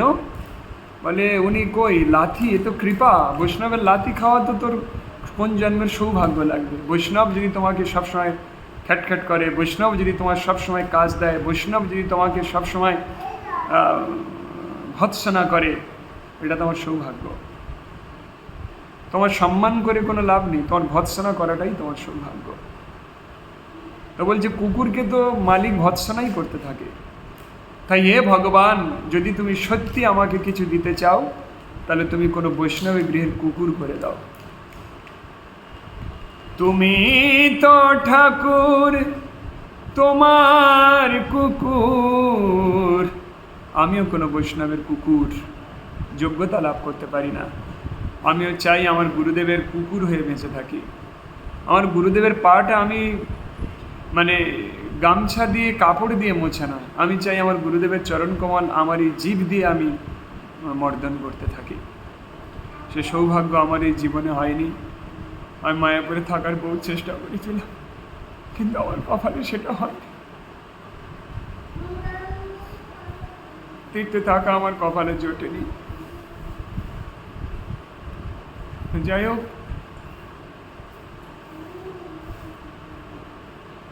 সেই গুরু সেবা থেকে বঞ্চিত কিছুদিন করতে পেরেছিলাম। কোনো শুদ্ধ বৈষ্ণবদের সিনিয়র বিল্ডিংয়ের বয়স্ক ভক্তদের সেবা করেছিলাম কিছুদিন, তাদের কাপড় ধোয়া, তাদের বাথরুম পরিষ্কার করা। আমার ভাগ্য থেকে সেই সৌভাগ্য নষ্ট হয়ে গিয়েছে। তাই এরকম সুযোগ যদি কোনো মানুষের জীবনে ঘটে, এর থেকে বড় ধর্ম আর কিচ্ছু নেই। ভগবানকে পূজা করি কি হবে কি? কলিযুগে তো ভগবানকে পূজা করার সিস্টেম নেই। কলৌ তৎ হরিনাম সংকীর্তন। এই কলিযুগে তো ভগবান রাধা মাধবকে পুজো করে কোনো লাভ হবে না। হাজার হাজার লোক করতে থাকে, কোনো লাভ হবে না। কোনো বৈষ্ণবের সান্নিধ্যে যদি তুমি থাকতে পারো তাহলে হবে। বৈষ্ণবের সান্নিধ্যে থাকতে পারিনি, তাই সেই মহাপ্রভু যখন চলে যায়, সেই মহাপ্রভুর কাছে শ্রীধর এই প্রার্থনা করে যেন আমি কোনো বৈষ্ণবের বাড়ির জন্য কুকুর হতে পারি। সেটা আজ আমার সেই ইচ্ছা, আর তাই এই গানটা বারবার গাই। তুমি তো ঠাকুর, তোমার কুকুর, তুমি তো ঠাকুর, তোমার কুকুর, বলিয়া জানো মোরে, সর্বস্ব তোমার চরণে সপিয়া, পড়েছি তোমার ঘরে, বাঁধিয়া নিকটে আমারে পালিবে। তারপর মা, রইব তোমার দ্বারে, প্রদীপ জনের আসিতে না দিব, প্রদীপ জনের আসিতে না দিব, রাখিব গড়ের পারে। সর্বস্ব তোমার চরণে সপিয়া, পড়েছি তোমার গানে। এ ঘর সংসারে পড়িয়া মানব, না পায়ে দুঃখের শেষ, না পায়ে দুঃখের শেষ। এ ঘর সংসারে পড়িয়া মানব, না পায়ে দুঃখের শেষ, না পায়ে দুঃখের শেষ। সংসার নলে জ্বলিছে হৃদয়, অনলে পড়ে অনল। অপরাধ ছাড়ি কৃষ্ণ নাম লয়, অনলে পড়ে জল, অনলে পড়ে জল। এ ঘর সংসারে পড়িয়া মানব, না পায়ে দুঃখের শেষ, না পায়ে দুঃখের শেষ। বুঝতে পারছ? এই সংসারে গুরু বিনা আর কিচ্ছু নেই। তুমি এই সংসার যা কিছু মনে করছো সব ফলস। সব মৃত্যুর সময় বুঝতে পারবে তুমি এত ভালো করেছো, এই করেছো, সেই করেছো, ওই করেছো। আর জমের দূতেরা তোমাকে চেয়ে এসেছে আষ্টে পৃষ্ঠে বেঁধে নিয়ে যেতে। কারণ তোমার যেটা কর্তব্য সেটা করনি, সেটা বাদ দিয়ে বাকি সব করেছো। কি হবে তাতে? ভগবানের সেবাটাই তোমার জীবনের কর্তব্য ছিল, ওইটা বাদ দিয়ে বাকি সব কর্ম তুমি খুব ভালোভাবে মেনটেনেন্স করেছো, শুধু ভগবানকেই তুমি কিছু করোনি। তাই এই সংসার থেকে তোমার মুক্তি পাওয়ার আর কোনো পথ নেই। তুমি আবার এই দুঃখময় জগতে জন্ম মৃত্যুর চক্রে আবার আবর্তন করবে। পুনরপি জনমাং পুনরপি মরণম, জননী জঠরে পুনরপি শয়নম। বারবার জন্ম মৃত্যু। তাই তিনি কি বললেন? হে ভগবান, বারবার এই জন্ম মৃত্যুর চেয়ে আপনি আমার বৈষ্ণবের বাড়ির কুকুর করে দিন। ও তো প্রভু ভক্ত, আমি মানুষের শরীর পেয়ে আজকের আমি বৈষ্ণবকে চিনতে পারিনি। কুকুর যেটা তার মালিককে চেনে, সেই চিনতে আমি পারিনি আজ আমার গুরুদেবকে। আমি গুরুদেবকে মনুষ্য জ্ঞান করেছি, আমি আমার প্রাণের ভগবানকে বাদ দিয়েছি, দিয়ে যত রকম কুকর্মে ব্রতী হয়েছি। তাই তুমি আমাকে কুকুর করে দাও। শ্রীধরের মতো ব্যক্তি বলছেন আমার কুকুর করে দিলে কি হবে? আমার হৃদয় থেকে আর গুরু ভক্তি কোনো দিন মুছবে না। যদি সে কৃষ্ণ ভক্তি করতে চাইতেন তাহলে কিন্তু একটা বৈষ্ণব পরিবারের মানুষ বৈষ্ণব হয়ে জন্মগ্রহণ করার কথা বলতেন, যে আমি বৈষ্ণব পরিবারে জন্মগ্রহণ করে আমি ভগবানকে পূজা করব না। তিনি বৈষ্ণব বাড়ির কুকুর হতে চাইলেন, কারণ কুকুর তো যে ঠাকুর টুকুর কি চিনবে, কুকুর শুধু তার মালিককেই চেনে। কুকুর হওয়ার ইচ্ছা কেন ব্যক্ত করলেন এগুলো বুঝতে হবে। তিনি তো বৈষ্ণব পরিবারের সন্তান হয়ে জন্মগ্রহণ করার প্রার্থনা করতে পারতেন, তাহলে তো তিনি কৃষ্ণকে আরামসে আরতি করতে পারতেন, ভোগ নিবেদন করতে পারতেন, সবই করতে পারতেন, হ্যাঁ কি না? তিনি সেটা বললেন না, কুকুর হতে চাইলেন কেন? কারণ কুকুর ঠাকুরকে চেনে না, কুকুর তার মালিককেই চেনে একমাত্র, তার মালিক বৈষ্ণব। তার মানে এটা বললাম না যে তোমরা ভগবানের সেবা বাদ দাও, অবশ্যই ভগবানের সেবা করতে হবে, কিন্তু গুরুকে আগে। তাই যদি আমরা সবাই আন্তরিকভাবে কৃষ্ণ ভাবনামৃত গ্রহণ করি, যদি আজ্ঞা পালন করি, তাহলে আমরা হৃদয়ে ব্যথিত হই। যদি কোনো ভক্ত আমাদের থেকে তৈরি হওয়ার পরে যদি কোনো ভক্ত সে তার অহংকার জাহির করতে থাকে, তাহলে এর থেকে বড় দুঃখ আমার সন্তান যদি আমার পাটিতে একঘাত ঠাস করে চড় মারে, অতটা যন্ত্রণা হবে না। আমার তৈরি করা ভক্তরা যদি তাদের মধ্যে অহংকারের সৃষ্টি হয়, তারা যদি পথভ্রষ্ট হয়, তারা যদি ভক্তি জীবন নষ্ট হয়, এর থেকে বড় দুঃখ আর কিছু হবে না। আমরা এটা মনে করি, কেন আমি তো তিলক পড়েছি, আমি তো হরিনাম করছি, আমি তো জপ করছি, আমি তো ঠিক ভক্তি জীবনে আছি। একদমই নয়, এটা ভক্তি জীবন নয়, এটা অ্যাক্টিং। এখন তিলক মুছে ফেললে তো লোক গালাগালি দেবে তোমাকে, তুমি নিজেই আর বাইরে বেরোতে পারবে না। তুমি যদি এরকমই কিছু করো ভক্তি জীবন, তুমি যদি তোমার গুরুকে শ্রদ্ধা না করো, তুমি ভক্ত নয়। তাই শাস্ত্রে বলা আছে, তিলক পরা নেংটি পরা ও বেটা কলির চেলা। তোমার তিলক পরা থাকবে, তোমার কৌপিন পরা থাকবে, সাধুদের যে ড্রেস, তুমি উন্নত মার্গে থাকবে, কিন্তু তুমি জানতেই পারবে না যে কলি তোমার হৃদয়ে প্রবেশ করে তোমাকে নষ্ট করছে, তুমি জানতেই পারবে না। কখন জানতে পারবে না? যখন তুমি গুরুদেবের আর আজ্ঞা পালন করবে না। তুমি যখন এটা ভাবতে থাকবে, আরে আমি তো জানি, এটা আমি আগে থেকেই এটা জানতাম। চলো চলো আমি কথা বলছি, আমি আগে থেকেই এটা জানতাম, আমি এটা জানি তো প্রভু, তুমি আমার এটা কি বোঝাবে? আমাকে দেখে লোক আকৃষ্ট হয়ে যাচ্ছে, আমাকে দেখে লোক অভিভূত হয়ে যাচ্ছে, আমার দেখে লোক। আরে তোমার দেখে লোক অভিভূত হচ্ছে না, ওটা তোমার গুরু কৃপাতে তোমার প্রতি অভিভূত হচ্ছে। আজকের আমার ইউটিউবে একটা ছোট্ট ইউটিউব চ্যানেল, যেখানে মাত্র 3000 সাবস্ক্রাইবার, যেখানে খুব বেশি হলো 1K আমার ভিউজ। আমি তো বলবো যাদের 10 লক্ষ ভিউজ আছে তাদের এরকম পরিস্থিতির সৃষ্টি হয়নি।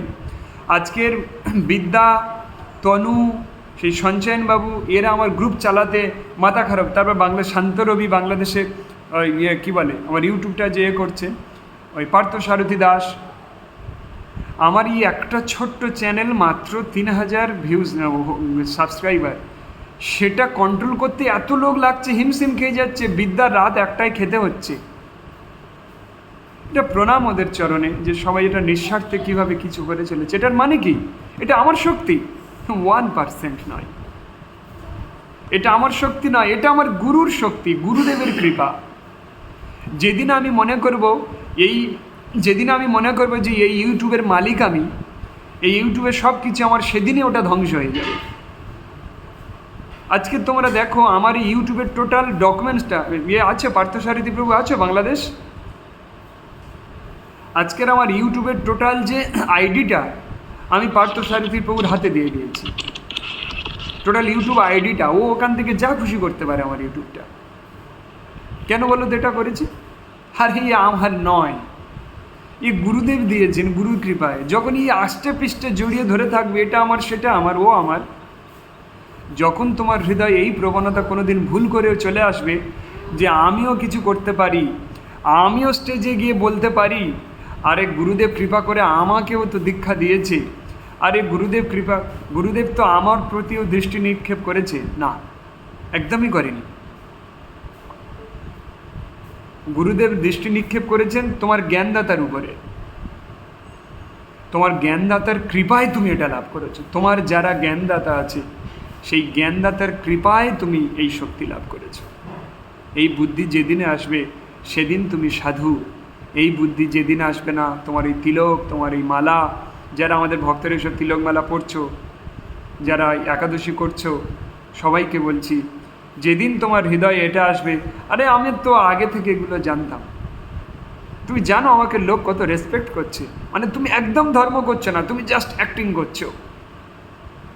তুমি ধর্ম করতে আসার পরে যখন তোমাকে লোক হাততালি দিচ্ছে তোমার দেখে, তোমাকে স্টেজে তুলে নাচানাচি করছে লোক, তুমি একদম ধর্ম করছো না। এটা খেয়াল রাখ, আমাদের গুরুদেব এটাই বলছেন, তুমি ধর্মের নামে কিছু ছলনা করছো। যখন তোমাকে দেখে লোক টিটকিরি করতে থাকছে, তোমাকে সহ্য করতে পারছে না, তখনই বুঝবে তোমার ধর্ম হচ্ছে। বুঝতে পারছো? তাই এখানে এই আমাদের এই ভক্তি জীবনের কিন্তু ভগবানের বিশেষ প্রাধান্য নেই। কারণ এই কলিযুগের অবতার চৈতন্য মহাপ্রভু তিনি নিজেকে ভগবান বলেননি, তিনি নিজেই ভক্ত সেবা করতে চেয়েছিলেন। ভগবানকে সেবা করতে নিষেধ করা হচ্ছে না, গুরুকে বাদ দিয়ে নয়। এবং চৈতন্য মহাপ্রভু একজন ভগবান হয়েও, ভগবান কৃষ্ণ দ্বাপর যুগে কৃষ্ণ হয়েও তাকে শান্তিপুনির মনির বাড়িতে কাঠকুটো গুঁড়োতে হয়েছে। আমাদের দীপঙ্করের মধ্যে এরকম নাড়া করে দেওয়া হয়েছিল। শান্তিপুনি মণি কিন্তু কৃষ্ণকে কোনোদিন এই ভগবানের সেবা পূজার কোনো চান্স দেননি, এবং কৃষ্ণকে কোনোদিন কোনো রকম ওইসব মন্ত্রতন্ত্র এসবের কোনো চান্স দেননি। তার কি কাজ ছিল? সুদামা বিপ্র আর কৃষ্ণ দুজনের প্রত্যেক দিন ঝড় জল বৃষ্টি যাই হোক না কেন, জঙ্গলে বাঘ আছে, হিংস্র পশু আছে, তার ভিতরে দুটো বাচ্চা, 7 বছরের দুটো বাচ্চাকে গিয়ে কাঠ ভেঙে আনতে হবে প্রত্যেক দিন। তারপর পাড়ায় পাড়ায় ভিক্ষা করতে যেতে হবে, যেটা আমি করেছি। আমি না করে কাউকে এই শিক্ষা দেব না। আজকের আমি, আমার মা, লালচাঁদ বাবু, এই যে আমরা, আমার ভাই, এই 4 জন মিলে যে আমরা মন্দিরকে তুলে ধরেছি, আমাদের ব্যাকগ্রাউন্ড শুনলে তোমাদের চোখে জল ধরবে না। করেছি আমরা, ভিক্ষা করেছি, লাথি খেয়েছি, তবেই একটা জায়গায় ভগবান দান করিয়েছে। এত সোজা নয় কিন্তু এই ভক্তি জীবন। কেউ মনে করছে এই তো টপ করে পেয়ে গেলাম, না, এটা ভক্তি জীবন নয়, এটা ভণ্ডামি। তোমার গুরুদেবের নির্দেশ তুমি কতটা পালন করেছো? সংসার জাহান্নামে যাক, তুমি সংসার করতে আসোনি। তার মানে তোমাকে আমি এই উপদেশ দেব না যে তুমি তোমার সংসার ত্যাগ করে আমার পিছনে পিছনে ঘুরতে থাকো, না। তোমার সেই দৃঢ় বিশ্বাসটা দেখব, তুমি কতটা বিশ্বাস করো আমাকে, তুমি আমাদেরকে কতটা বিশ্বাস করো, সেই বিশ্বাসের উপরে তুমি ফল প্রাপ্ত করবে। এইটাই শিক্ষাজীব। আমি তো নিজেই, বিশ্বাস করো, আমি আন্তরিকভাবে বলছি, আমি আজও আমাকে তো কেউ আরও সব করাতেই চাচ্ছে না। আমি আজও কোনো গুরুদেবের কাছে একদম ভিখারির মতো তার পায়ে পড়ে থেকে তার সারা রাত পায়ে মেসেজ করব, ভোরবেলা আরতি করব, ভিক্ষা করব, এবং তার জামা কাপড় কাচবো, তার পায়খানাটা হাতে করে নিয়ে যাব। আমি আজও এরকমই করতে চাই। আমাকে এরকম সেবা কেউ দিচ্ছে না, এই জন্যই আমি দুঃখী। এরকম সেবা আমি ভগবানের সেবা করতে চাচ্ছি না, আমি কোনো গুরুজনের এরকমই সেবা করতে চাই। এরকম সেবাই কেউ দিচ্ছে না আমাকে, এটাই আমার দুর্ভাগ্য। সেই জন্য আমরা এই বৃদ্ধাশ্রম করার পরিকল্পনা করেছি, যে আমরা কিছু বৃদ্ধ ব্যক্তিদেরকে এই ধর্মকর্ম করিয়ে তাদেরকে ভক্ত করে আমরা নিজে হাতে তাদের সমস্ত দুঃখ, নিজে হাতে তাদের পায়খানা পরিষ্কারও করব আমরা, কারণ আমরা সেবা করতে চাই। যখন তোমার হৃদয় থেকে সেবা প্রবৃত্তি চলে যাবে, তুমি আর সাধু নেই। সাধু মানে চাকর, সাধু মানে ভৃত্য, সাধু মানে কৃতদাস।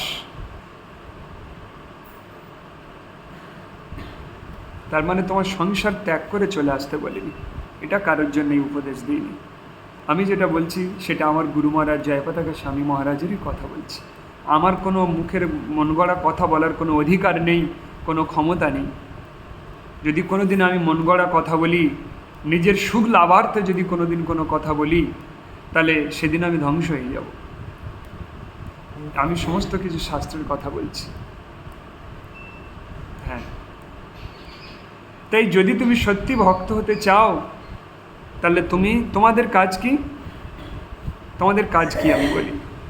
এই জগতে অনেক বড় বড় বক্তা থাকবে, এই জগতে অনেক বড় বড় কীর্তনিয়া থাকবে, এই জগতের অনেক বড় বড় গুরুদেব থাকবে। তোমার ভক্তি জীবন কিন্তু সেই গুরুদেবের থেকে হয়নি, এবং তুমি তার সঙ্গে যুক্ত নেই। আজকে তুমি আমার সঙ্গে যুক্ত হয়েছো, মানে আমাদের সঙ্গে, আমাদের মন্দিরের সঙ্গে যুক্ত হয়েছো। তার মানে কি? কোন জন্মান্তর ধরে তোমার এই জগতে আবর্তন করছো, তোমরা মুক্তি পাওনি। আর তার জন্য আমাদেরও মুক্তি হচ্ছে না, আমরা বারবার আবর্তন করছি।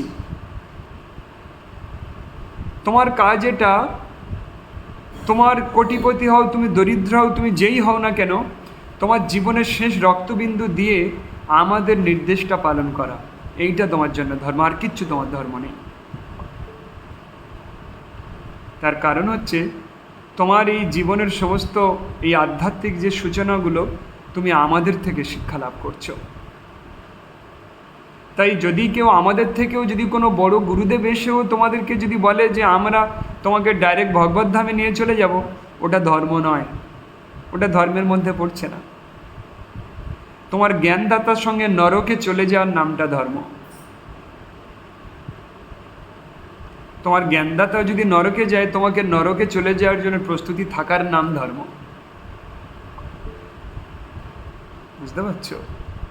আমরা খুব ব্যথিত, খুব দুঃখিত, আমাদের অনেক ভক্তের নষ্ট হয়ে গিয়েছে, যাদেরকে তৈরি করা হয়েছে, যাদেরকে লেকচারার বানানো হয়েছে, যাদেরকে আজকের গুরুমার যে কৃপায় আমাদের মন্দির এখানকার টপে আছে।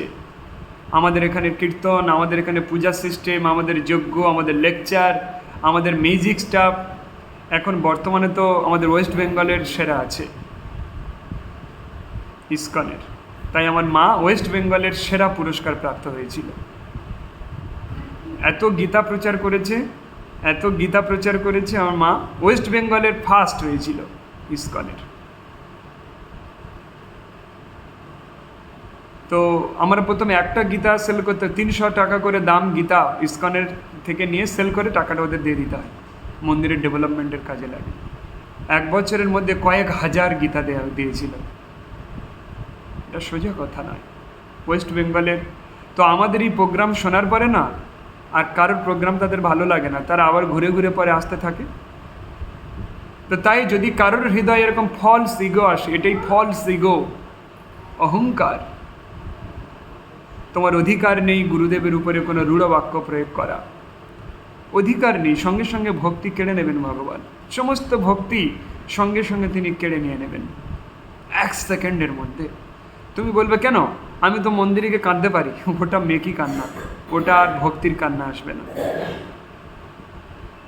ওই কান্নাটা মেকি কান্না, কৃত্রিম কান্না। তাই যদি সত্যি কেউ ভগবত ধামে যেতে চাও, আমাদের থেকে বড় কোনো গুরু এসে যদি তোমাকে ধরে নিয়ে যায়, ওর তাকে ডাইরেক্ট তোমরা বলতে পারবে যে এটা ধর্ম নয়। আপনি কেমন গুরুদেব বলেন যে আমি যার থেকেই হরিকথা শুনি, যাদের সঙ্গে যুক্ত, আপনি তাদেরকে আমার থেকে সরিয়ে আপনি আমাকে গ্রহণ করে নিয়ে আপনি ভগবত ধামে নিয়ে যাবেন? এরকমভাবে ভগবত ধামে যেতে চাই না তো। উতঙ্কের গুরু সেবার কাহিনী শুনবে তাহলে? উতঙ্ককে গুরুদেব কাহিনী বলেছিলাম, গুরুদেব একটু টাচ করছি, প্রত্যেকদিন ভিক্ষা করতে যেতে বলতো, তার কোনো দিন খেতে বলতো না। মাসের পর মাস শীর্ণ জীর্ণ হয়ে যায়, তাই গুরুদেবকে ভিক্ষা করে দিয়ে পরে ফের আরেকবার ভিক্ষা করে সে মাঠে ফুটিয়ে খায়। মোটা হয়ে যাচ্ছে, গুরুদেব বলছে রে তুই এরকম মোটা হচ্ছিস কী করে? সত্যি কথা বলতে হয়, তুমি পাপ করলেও গুরুদেবের কাছে সত্যি কথা বলতে হয়। বলছে হ্যাঁ গুরুদেব, আমি ওই কি বলে আপনাকে ভিক্ষা করে দিয়ে আমি অবসর সময় আরেকটু ভিক্ষা করে এনে মাঠে ফুটিয়ে খাই। বলে ওটাও করবি না, কালকে তো গরু চড়াবি। গরু চড়াতে যায়, গুরুদেব দুধ খেতে ভালো বারণ করেছে, তাই গরুর বাছুরের মুখ থেকে দুধ খেতে খেতে যে ফেনা বেরোয়, ফেনাগুলো ধরে ধরে খায়। ক্ষুধা নিবৃত্তি করতে হবে তো, মাসের পর মাস না খেয়ে আছে, বেঁচে আছে গুরুদেবের কৃপায়, কিন্তু কষ্ট তো হচ্ছে। তখন বলছে আরে তুই এরা মোটা হচ্ছিস কী করে? বলে গুরুদেব আমি কিন্তু দুধ খাই না, ওই গরু বাছুরের মুখ থেকে যে ফেনাটা বেরোয় দুধ খাওয়ার পর ওইটা খেয়ে থাকি। বলে ওটাও খাবি না। সমস্ত খাওয়া দাওয়া তার বন্ধ করে দেয়। তাই সে ক্ষুধায় তৃষ্ণায় কাতর হয়ে আনচিত্রের আটা খেয়ে ফেলে।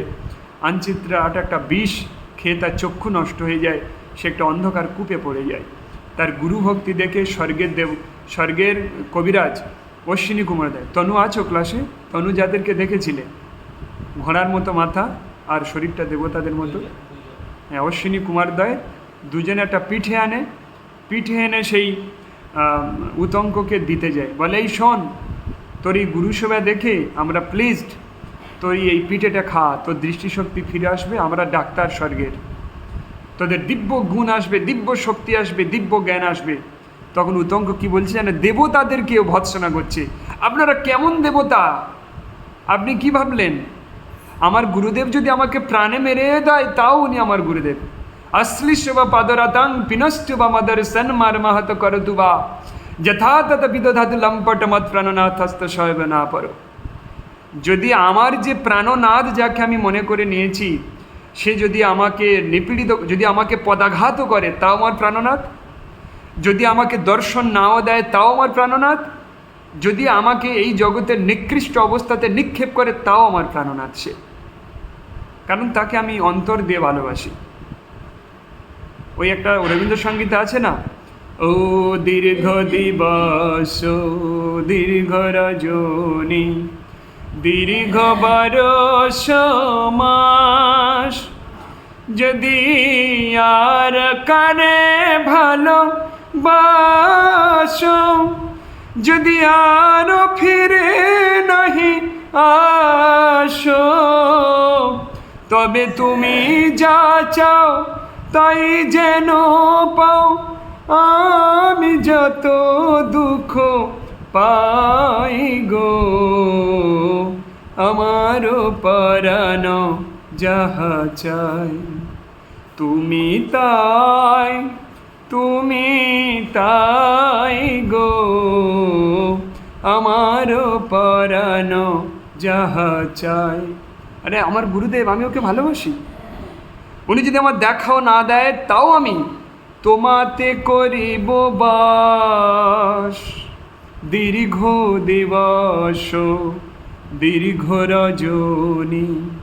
তুমি যদি আমাকে নাও চাও হে গুরুদেব, তাও আমি দীর্ঘ দিবস দীর্ঘ রজনী দীর্ঘ বরষ মাস আমি তোমাতেই অবস্থান করব। হে গুরুদেব, যদি তুমি আমাকে ভালো না বাসো, যদি তুমি অন্য কাউকেও চাও, তাও তুমি তাকে নিয়ে শান্তি থাকো, কিন্তু আমি যা পেয়েছি তাতেই সন্তুষ্ট গুরুদেব। আমি তোমার মতো গুরুদেব পেয়ে আমি তোমাকে পেয়ে সন্তুষ্ট, আর কিছু চাই না। আমারও পরানো যাহা চায় তুমি তা। তো তখন বলছে আমার গুরুদেবকে আমি ওতপ্রোতভাবে আমার প্রাণে ধারণ করে নিয়েছি, আমি মৃত্যুবরণ করে নেব, কিন্তু তোমার এই পিঠে খেয়ে আমি রাজপুত্রের মতো রূপ লাভ করতে চাই না। এই তো, এইটার নাম ধর্ম। যদিও পিঠেটা খেয়ে নিত, গুরুদেবের প্রতি কিন্তু রাগ করতেন না, বা ওই তার ধর্মভ্রষ্ট হতো না, কিন্তু এটা গুরু ত্যাগ হয়ে যেত অন্তর থেকে, গুরু ত্যাগ হয়ে যেত, আর জন্ম জন্মান্তর ধরে আর গুরু পাবে না। আর গুরু না পেলে তোমার এই জীবনটা বৃথা, পশু পাখি কীট পতঙ্গ হয়ে জন্মগ্রহণ করবে। একমাত্র গুরুদেবী কাণ্ডারি হয়ে তোমাকে এখান থেকে মুক্তি দিতে পারে। এই ব্রহ্মাণ্ডের আর কারোর ক্ষমতা নেই, কোনো দেবতাদেরও ক্ষমতা নেই, কারণ মুক্তিদাতা মুকুন্দ কৃষ্ণ। কৃষ্ণের তো একজন ম্যানেজার আছে, কেউ কিছু খারাপ সেন্সে নেও না। আজকে দেখো, আমি আমার ইউটিউবে যাদের নাম্বার দিয়েছি ওরা কিন্তু আমার ম্যানেজার। এমন অনেক ব্যক্তি আছে যারা আমি তাদেরকে কি করব জানি না, আমি ওদের নাম্বার দিয়ে দিই, ওরা কি বলছে দেখো, ওরা যা বলবে তাই হবে। এমন অনেকে আছে যে আমি তন্ত্র শিখবো, আমার কাছে টাকা নেই, আমি এটা করতে পারছি না, আমি কি করব, আমি রিস্ক নিতে পারলাম না, কারণ আমার ম্যানেজার আছে, ওরা যা সিদ্ধান্ত নেবে তাই হবে। আমি ওর নাম্বারটা তাদেরকে দিয়ে দিলাম, এবার তারা তাকে ঠিক করে তারা গ্রুপে অ্যাডও করে নিয়েছে, অ্যাকসেপ্টেড। কিন্তু আমি অ্যাকসেপ্ট করতে পারিনি। আমি এই গ্রুপের মালিক, আমি ইউটিউবের মালিক হওয়ার পরেও কিন্তু আমি অ্যাকসেপ্ট করতে পারছি না। কেন বলে তো? এটা আমি আমার মনে করি না বলে। তেমনি ভগবান কিন্তু অ্যাকসেপ্ট করবেন না। ভগবানের ম্যানেজার যারা আছে, ভগবান তাদের উপরে চেয়ে থাকবে ওরা কি বলে। এটা অযোগ্যকে আমরা দীক্ষা দিয়েছি ইস্কনে, 1 বছরের নিচে দীক্ষা হয় না। আমরা যাদেরকে দীক্ষা দেয় অযোগ্যদের ধরে ধরে দীক্ষা দেয়। গুরুদেব কিন্তু আমাদের উপর ছেড়ে দিয়েছেন, দীক্ষা নেওয়ার যার যোগ্যতা নেই তাদেরকে আমরা তৈরি করে করে মুখস্থ করিয়ে করিয়ে করে, যাদের অন্তর থেকে ভক্তি আসেনি, শুধু পাখির মতো মুখস্থ করিয়ে করিয়ে করিয়ে করে যাদেরকে দীক্ষা দিয়েছি। কিন্তু গুরুদেব সেটা এক চান্সে অ্যাকসেপ্ট করেছেন। কেন? আমরা গুরুদেবের ভৃত্য, ম্যানেজার, যে না ম্যানেজার যেটা করেছে ও যদি এটা ঠিক করে তো এটাই করা হবে। কারণ ভগবানও তোমাকে কোনোদিন গ্রহণ করবেন না, গুরু ত্যাগ হয়ে যাবে। তখন সেই অশ্বিনী কুমারদ্বয় দাঁড়িয়ে আছে, এদিকে তার গুরুদেব উতঙ্ক উতঙ্ক বলে খুঁজতে খুঁজতে খুঁজতে খুঁজতে আসছেন। এসে দেখে স্বর্গের দেবতা তাকে দর্শন করতে চলে এসেছে। বুঝতে পারলে আমি কি বলতে চাইলাম? তোমার গুরু ভক্তিতে দেবতারা তোমাকে দর্শন দিতে চলে আসবে। তুমি কি দেবতাদের উপাসনা করবে? তুমি গুরুর উপাসনা করো, তাহলে দেবতারা তোমাকে দর্শন দিতে চলে আসবে। হ্যাঁ, এসেছে, দেবতারা দর্শন দিতে এসেছে, দর্শন করেছি। আমি আমার কোনো এই অহংকার জাহির করলাম না, ক্ষমা করো। গুরু ভক্তিতে সেই দেবতারা দর্শন প্রদানও করেছেন এই আমার মতে এই নিকৃষ্ট পশুকেও। তাহলে আপনারা তো অনেক উন্নত, বলুন। আমি তো একটা মূর্খ, আমি তো একটা দুঃখী, এই সংসারে একটা নিকৃষ্ট জীব, আমাকেও তো ওরা দর্শন দিয়েছে। তাহলে আপনারা তো অনেক উন্নত মাত্রায়, আপনারা শিক্ষিত, আপনারা এডুকেটেড, আপনাদের অনেক স্বীকৃতি আছে, তাহলে আপনাদেরকে কেন দর্শন দেবে না? তাই সবার চরণে এটা অনুরোধ, যদি সত্যি ধর্ম করতে চান তাহলে এই গুরু ত্যাগ করবেন না, তাহলে আপনার জীবনের সব শেষ, আর কিছু থাকবে না আপনার জীবনে। ভগবান কোনোদিন আপনার দিকে তাকিয়েও দেখবে না। তুমি জানো, আমি ডিটেলস বলছি না, কোনো ক্রমে কোনো কারণে আমি একটা আমার গুরুদেবের অন্তত 70-80 লাখ টাকার সম্পত্তি আমার নামে হয়ে গিয়েছিল। আমি ডিটেলস বলতে চাই না। 70-80 লাখ টাকার সম্পত্তি গ্রামের লোকেরা, অল্প মিউট করো, আমি সেখানে বিশেষ বহুত দিন থাকার জন্য কোনোভাবে গ্রামের লোকেরা সবাই ঠিক করে তার 70-80 লাখ টাকা সম্পত্তি আমার নামে পুরো পার্টটা রেকর্ড করে দিয়েছিল। তো তখন আমি ইচ্ছা করলে সেই সম্পত্তি আমি দখল করে নিতে পারতাম। আমি আবার পাল্টা দরখাস্ত লিখে ভিডিওতে জমা দিয়ে আমার মায়াপুরেও পেয়েছিলাম, আমার এখানেও পেয়েছিলাম, আমার গুরুদেবকে আবার ট্রান্সফার করে দিয়েছি। মায়াপুরেও তো পেয়েছিলাম 2 কাঠা জমি, যেটা এখন অন্তত 80-90 লাখ টাকা দাম, সেটাও কাউকে দিয়ে দিয়েছি। এখানেও আমার এরিয়াতে আমি কারোর সম্পত্তি আমি পেয়ে গিয়েছিলাম, আমি নিইনি, সেই গুরুদেবকে প্রদান করে দিয়েছি। যে আমার এতে কোনো দাবি নেই বলে আমি সই করে আবার ভিডিওতে জমা দিয়ে দিয়েছি। জীবনটা যখন এই স্তরে আনতে পারবেন তখন দেখবেন আপনার আর কোনো দুঃখ নেই। কিন্তু এই জগতের দুঃখ আপনাকে ছাড়বে না। এই জগৎ তো একটা মিথ্যার জগৎ, একটা অভিনয়ের জগৎ। এই জগতের আছি, এই জগতে হয়তো দুঃখ স্বাভাবিকভাবে আসে, সবারই আসবে, কিন্তু এই জগতের দুঃখ না পেলে আবার খারাপ। এই জগতের দুঃখ পাওয়াটাই ভালো, তবে তো তুমি ভগবানকে আঁকড়ে ধরতে পারবে। लगन तुमसे लगा बैठे, जो होगा देखा जाएगा। भगवान के तुम्हें तो तखन ऐसा बोल सकता हो क्या? लगन तुमसे लगा बैठे, তোমাকে প্রেম করে বসেছি ভগবান। जो होगा देखा जाएगा, যা হবে হবে, সংসার আমাকে যা করে করবে, আমি তোমার সঙ্গে প্রেম করে ফেলেছি ভগবান, আমি তোমার হয়ে গিয়েছি। যদি এই সংসার থেকে যন্ত্রণা তুমি না পাও কোনো দিন, ये गाना तुम्हारा अंदर में नहीं आ सकता है। तब आएंगे जब इस संसार से दुख पाते हैं कोई जीव। लगन तुमसे लगा बैठे, जो होगा देखा जाएगा। जो होगा देखा जाएगा, देखा जाएगा। लगन तुमसे लगा बैठे, जो होगा देखा जाएगा। ओ हरेर नाम हरेर नामैव केवलम, কালো নাস্তেব্য নাস্তেব্য গতিরন্যথা। যদি তুমি তোমার এই জীবন ভগবানের চরণে সঁপে দাও, তার প্রতিদানে এতটাই ভগবান তোমাকে দেবে তুমি নিতে পারবে না। কিন্তু প্লিজ সবাইকে অনুরোধ করি, এই সংসার থেকে বেশি কিছু লাভ করার চেষ্টা করো না। সঙ্গে সঙ্গে এই সংসারের আবদ্ধ কারাগারে তুমি লিপ্ত হয়ে যাবে। এই সংসারের প্রতি তুমি আকৃষ্ট হয়েও না।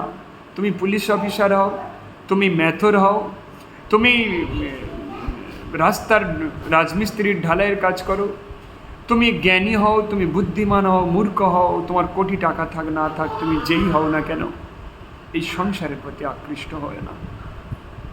এই সংসারের প্রতি আকৃষ্ট হওয়ার ফলে কি হবে জানো? তোমাকে এখান থেকে টেনে আনার চেষ্টা করছি আমরা, কিন্তু তুমি জোর করে এখানে থাকছো। কিভাবে শুনবে?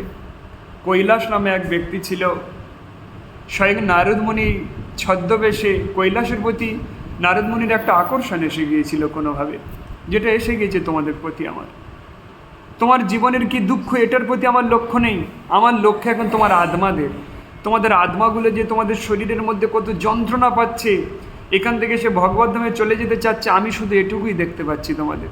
তোমার শারীরিক কি ব্যথা, তোমার শারীরিক কি যন্ত্রণা, তুমি সংসারে কত অভাবে আছো, আমি এটা কারোরই দেখতে পাচ্ছি না। আমি দেখতে পাচ্ছি তোমার আত্মা এখানে কত যন্ত্রণা পাচ্ছে, ও ভগবদ্ধামে চলে যেতে চাচ্ছে।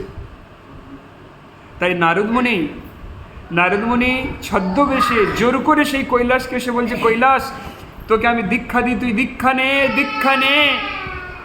কৈলাস বলছে, হে সাধু বাবা, তুমি আর লোক খুঁজে পাওনি, আমাকে কেন তোমার এই খপ্পরে ফেলতে চাচ্ছ বলো তো?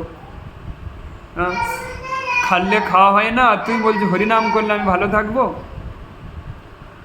তখন বলছে, আপনি প্লিজ 5 বছর পরে আসুন, আমার ছেলের সবে একটা বিয়ে দিয়েছি, আমার একটা নাতিপুতি হয়ে যাক, গেলে আমি বাবা আমার হিল্লে হয়ে যাবে, আমার আর টেনশন নেই, আমি তখন দীক্ষা নেব। তা বলে 5 বছর পরে নারদমুনি এসেছে। 5 বছর পরে যখন আসেন, এসে দেখে কৈলাস মারা গিয়েছে। নারদমুনি ত্রিকালদর্শী বলে, দেখি ও কি হয়েছে। দেখে ওই বাড়ির কুত্তা হয়ে জন্মেছে, ওই বাড়ির কুকুর হয়ে ওদের বাড়িতে আছে। নারদমুনি তো সব ভাষা জানেন, কুকুরের ভাষায় বলছে, এই কৈলাস তোর কি অবস্থা, পূর্বজনের কথা স্মরণ করে দিলেন। একটা সাধু পারে পূর্বজনের কথা স্মরণ করাতে? বলছে, তুই তো কৈলাস এই বাড়ির মালিক ছিলিস, তুই এখন এই বাড়ির কুকুর হয়ে গেছিস কেন বলো তো? যে ব্যক্তি কুকুরের মতো এই সংসারের কাছে লেজ নাড়া দেয়, লাথি খাওয়ার পরেও, এই সংসারে এত দুঃখ যন্ত্রণা দেওয়ার পরেও আজ ওই লেজ নাড়া দেয়, সংসার ছাড়তে চায় না, ওকে মৃত্যুর পরে এই সংসারের কুকুর হয়ে জন্মগ্রহণ, এই বাড়িরই কুকুর হবে। বলছে, দেখ তুই কুকুর হয়ে কত যন্ত্রণা পাচ্ছিস, তোর এখান থেকে আমি দীক্ষা দে, তোর মুক্তি দিই প্লিজ, আমি সহ্য করতে পারছি না। সাধুগুরু বৈষ্ণবের পর দুঃখে দুঃখী হয়, বিশ্বাস করো। এই গীতার গ্রুপে সবাইকে আনার মানে কি? তোমরা কষ্ট পাচ্ছ, সবাই বারবার এই পৃথিবীতে জন্মগ্রহণ করছো যাতে এই পৃথিবীতে থাকতে না হয়, তার জন্য এই পরিকল্পনা। তো তখন বলছে, দেখ তোর এই কুকুর জন্মেই থেকে মুক্তি দেবো, তোকে দীক্ষা দিচ্ছি, তুই কুকুর হয়েই মুক্তি পাবি, যেটা এই নারদমুনি আর সাধুরাই একমাত্র পারে, আর কারোর এই ক্ষমতা নেই। তো বলছে, সাধু বাবা আপনি প্লিজ আমাকে ডিস্টার্ব করবেন না, আপনি জানেন ও কে, আমি এই বাড়ির মালিক ছিলাম, ছাড়ুন তো। আমার ছেলের কত মালপত্র দেখো এখানে ওখানে ছিটিয়ে ছিটিয়ে পড়ে আছে, আমার ছেলে বড় লোক, ধনী লোক, কখন কোন চোর ডাকাতে সেগুলো নষ্ট করে দেয়, আমাকে এখানে পাহারা দিতে হয়, আপনি প্লিজ আমাকে এরকম ডিস্টার্ব করবেন না। এটা কোনো মনগড়া গল্প নয়, এটা রিয়েল কাহিনী, রিয়েল ঘটে যাওয়া কাহিনী। তো তখন বলছে, তুই একটু দেরি হলেও নে, কিন্তু দীক্ষা তো নে, ধর্ম কর। বলছে, আপনি এক কাজ করুন, আপনি 7 বছর পরে আসুন, তখন আমার ছেলে, ওই যে বাড়ির মালিক, ওই মালিকের ছেলে বড় হয়ে যাবে, মানে তখন ও 15-16 বছর বয়স হয়ে যাবে, তখন ও হাতে ধরতে শিখবে, তখন আমি দীক্ষা নেব। 7 বছর পরে এসে দেখে কুকুরটাও মারা গিয়েছে। কুকুরের কত বয়স থাকবে, আয়ু থাকবে, কুকুর মারা গিয়েছে কোনোভাবে অ্যাক্সিডেন্টটা। এবার নারদমুনি তার ত্রিকালদর্শী দিয়ে দেখছে ওই কুকুরটা এখন সাপ হয়েছে। কি অবস্থা, অধপতন হচ্ছে দেখো। মানুষ ছিল, কুকর্মের ফলে কুকুর হলো, কুকুর হয়েও সেই অর্থ সম্পত্তির প্রতি যাদের লালসা থাকে তারা মৃত্যুর পরে সাপ হয়। এ কাহিনী আছে, বলবো একবার বড় করে। সাপ হতে হয়। যারা এই টাকা পয়সা ধন রত্নের প্রতি যাদের আকর্ষণ, ওরা সাপ হয়। কেন হয় এটা পরে বলবো, টাইম কম এখন। হ্যাঁ, তো তখন তারপর মাঠে গিয়ে দেখে বিশাল ফনাধারী সাপ। বলে, এই কৈলাস, তুই কুকুর হলি, এখন সাপ? চল, তোর এখানেই দীক্ষা দেবো। আমার একটা ময়েল সাপ শিষ্য আছে, তার কাছে তোর রেখে দিয়ে আসবো, তোরা দুজনে ওখানে ধর্ম করবি, তোরা এই সাপ জন্ম থেকে মুক্তি পাবি। বলছে, নারদমুনি আপনি কেন বলুন তো আমাকে আমার পিছনে পড়ে আছেন? নারদমুনি এখন ওকে শক্তি দিয়েছে পূর্বজন্মের কথা স্মরণ করার। বলে, আপনি আমার 3 জন্ম ধরে আমার পিছনে লেগে আছেন। দেখো সাধু কত দয়ালু, সাধু কত কৃপালু। তুমি দেখো, একটা ডাক্তারের কাছে যখন কোনো রোগী যায়, ওর পেটের যন্ত্রণা হচ্ছে, এখন ডাক্তার বলছে ওকে একটা ইঞ্জেকশন দিতে হবে, ইঞ্জেকশন নিতে চাচ্ছেন। ও বলছে আমার পেটের একে যন্ত্রণা হচ্ছে, ফের ইঞ্জেকশনের যন্ত্রণা। তখন ডাক্তার কি করে, তাকে ইঞ্জেকশন দিয়ে সেন্সলেস করে দেয়, তা নাহলে দুটো কম্পাউন্ডার বলে হাত পা চেপে ধর, ওকে জোর করে ইঞ্জেকশন দেবো। মানে কি ডাক্তার কি খারাপ করছে? ডাক্তার কত দয়ালু, যে কত যন্ত্রণা পাচ্ছে, তাই জোর করে হলেও ওকে ইঞ্জেকশনটা দিতে হবে, তাহলেও ভালো থাকবে। এই ছোট্ট একটা ইঞ্জেকশনের জন্য পেটের এই বড় যন্ত্রণা দূর হয়ে যাবে। হোমিওপ্যাথিতে ইঞ্জেকশনের কোনো বালাই নেই, এটা ক্ষতিকারক। যাই হোক, আমি একটা উদাহরণ সাপেক্ষে বললাম। তো তারপর নারদমুনি তাই চেষ্টা করছেন জোর করে হলেও ওকে ধর্ম করানো। বিশ্বাস করে আমি সেটাই চেষ্টা করছি, আমাদের ভক্তরা সেটা চেষ্টা করছি, ছলে বলে কোনোভাবেই ওকে ধর্মের রাস্তায় আনি, ও তবে মুক্তি পাবে। ও বুঝতে পারছে না, সংসারের মায়া আবদ্ধ হয়ে বুঝতে পারছে না, ও অধর্মে রয়েছে, বেকার একটা লাইফে রয়েছে, বুঝতেই পারছে না। তো তখন নারদমুনি বলছে, না, একে জোর করে ধর্ম করানো ছাড়ার উপায় নেই। বারবার চেষ্টা করেছি। বলছে, আমি এখন দীক্ষা নেব না, কারণ আমার ছেলের ধান বাগান, এখানে গরু ছাগলে খেতে আসছে, আমি সারা রাত দিন ধরে আমি পাহারা দিচ্ছি, কোনো ছাগল টাগলের কতজনের কামড়ে মেরে ফেলেছি, কারণ আমার ছেলের ধান নষ্ট করছে। মানে সাপ হয়েও পাপ কর্ম করছে, সেই সংসার থেকে বেরোতে পারছে না। তখন নারদমুনি 3 বার হাততালি দিয়েছেন। দেওয়ার ফলে ওই বাড়ি থেকে সবাই বলছে, কী ব্যাপার সাধু বাবা? ওরা তো জানে না এটা নারদমুনি। সাধু বাবা কী হয়েছে? তো বলছে, তোমাদের এই সামনে ধান পেকেছে, ধান কাটতে হবে, তোমাদের খেতে তো একটা বিষাক্ত সাপ, একে মারো, আগে মারো। তখন সবাই দা, শাবল, হাতুড়ি, লাঠি, চৌকি যা ছিল সব নিয়ে ছুটে আসছে ওই সাপটাকে মারে। সবাই মারছে, আর সাপটা কাঁদছে। তখন কি বলে, ওরে কিসের সংসার এই ছায়াবাজি প্রায়, ইহাতে মমতা করি বৃথা দিন যায়।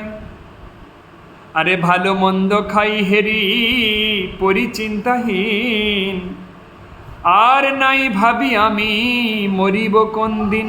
দেখো সবাই মিলে মেরে ফেলছে। ওরে যাহার জন্যে খাটিয়া মরিনু, সেই তো ভুলিয়া যাবে রে। যার জন্য খেটে মরি, সেই আমাকে ভুলে যাচ্ছে। তুমি দেখো না, এই সংসারে এই অবস্থা, জন্ম জন্মান্তর ধরে এই সমস্ত ভক্তদের নিয়ে এইরকম চলে আসছি আমরা, কিন্তু আজ সেই ভক্তরা আমাকে ভুলে আছে। জন্ম জন্মান্তর ধরে যাদের নিয়ে নিয়ে আসছি, তারা আজ এই সংসারে এসেও কেউ চিনতে পারিনি, আমাকে ভুলে গিয়েছে, সবাই ভুলে যাচ্ছে। কেউ দূরে দূরে আছে, কেউ চলে গিয়েছে। এর নাম সংসার, এটা মিথ্যা সংসার। যাদের জন্য মাথার ঘাম পায়ে ফেলে যাদেরকে ভরণ পোষণ করে আসছি, তারাই আজকের ভুলে গিয়েছে। সবার জন্য দেখো, এটাই এই সংসার। তখন সেই সাপ বলছে, আমি দীক্ষা নেবো, আমি দীক্ষা নেবো, আমি দীক্ষা নেবো। তাই সে পরীক্ষিতওয়ালা গিয়েছে, সেবারে গাচ্ছিলাম, ঠেলায় না পড়লে বিড়াল গাছে ওঠে না, ঠেলায় না পড়লে বিড়াল গাছে ওঠে না। ওরে ঠেলার নাম বাবাজি, শুনো শুনো গোসাইজি, মরার ভাই যত করো জমে ছাড়বে না। ঠেলায় না পড়লে কেউ গাছে উঠবে না। তাই যখন তুমি সেই মহা দুঃখে পতিত হবে, এই ধর্ম করা ছাড়ার কোনো পথ নেই। এখন সরলে করো, তা নাহলে যন্ত্রণার চোটে করতে হবে। তাই জীবনে একটা পথ আছে সামনে খোলা সবার। কি পথ? হরিনাম করতে করতে, গুরুদেবের আজ্ঞা পালন করতে করতে মরে যাও। সুইসাইড নয়, গুরুদেবের আজ্ঞায় এই ধর্ম, হরিনাম, কৃষ্ণ এদেরকে পূজা করতে করতে, ধর্ম করতে করতে শেষ নিঃশ্বাস ত্যাগ করা। এটা ছাড়া জীবনের আর কোনো লক্ষ্য নেই। বাকি সব ধ্বংস হয়ে যাবে। এই পৃথিবীর করাল গ্রাস, এই প্রকৃতির করাল গ্রাস, সূর্য এত কাছে আসছে, অগ্নিবর্ষণ হবে। তুমি ভাবছো আমার এই দোকান করেছি বাবা, আমার একটা ছেলে, আমার 20 বিঘে জমি আছে, আরে আমার কলকাতাতে 10 তলা ফ্ল্যাট আছে, ভাই ওই সব ভাবলে হবে? এখন আমার ধর্ম করার সময় আছে? কোনো সময় নেই, তুমি মূর্খ। তাই তোমার হৃদয়ে এই ভাবনা এসেছে ধর্ম করার সময় আছে। কোনো সময় নেই ধর্ম করার। অর্থাৎ ব্রহ্ম জিজ্ঞাসা, এক্ষুনি ধর্ম করতে হবে, কারণ যে কোনো দিন তোমার মৃত্যু হতে পারে। এই প্রকৃতি তোমাকে সর্বনাশ করে দিতে পারে, কারণ তুমি কলিযুগে বাস করছো, সত্যযুগে নয়। তাই আমার একটু গৌরাঙ্গের মহাপ্রভুর কীর্তন গেয়ে শেষ করছি, কারণ এর বাকি তো পরে আবার বলতে হবে। গৌরাঙ্গ তুমি মোরে, গৌরাঙ্গ তুমি মোরে, দয়া না ছাড়ি হো, আপন করিয়া রাঙা চরণে রাখি হো, আপন করিয়া রাঙা চরণে রাখি হো, গৌরাঙ্গ তুমি মোরে, দয়া না ছাড়ি হো, তোমার চরণ লাগি সবিতে আগিল, শীতল চরণ পাঙ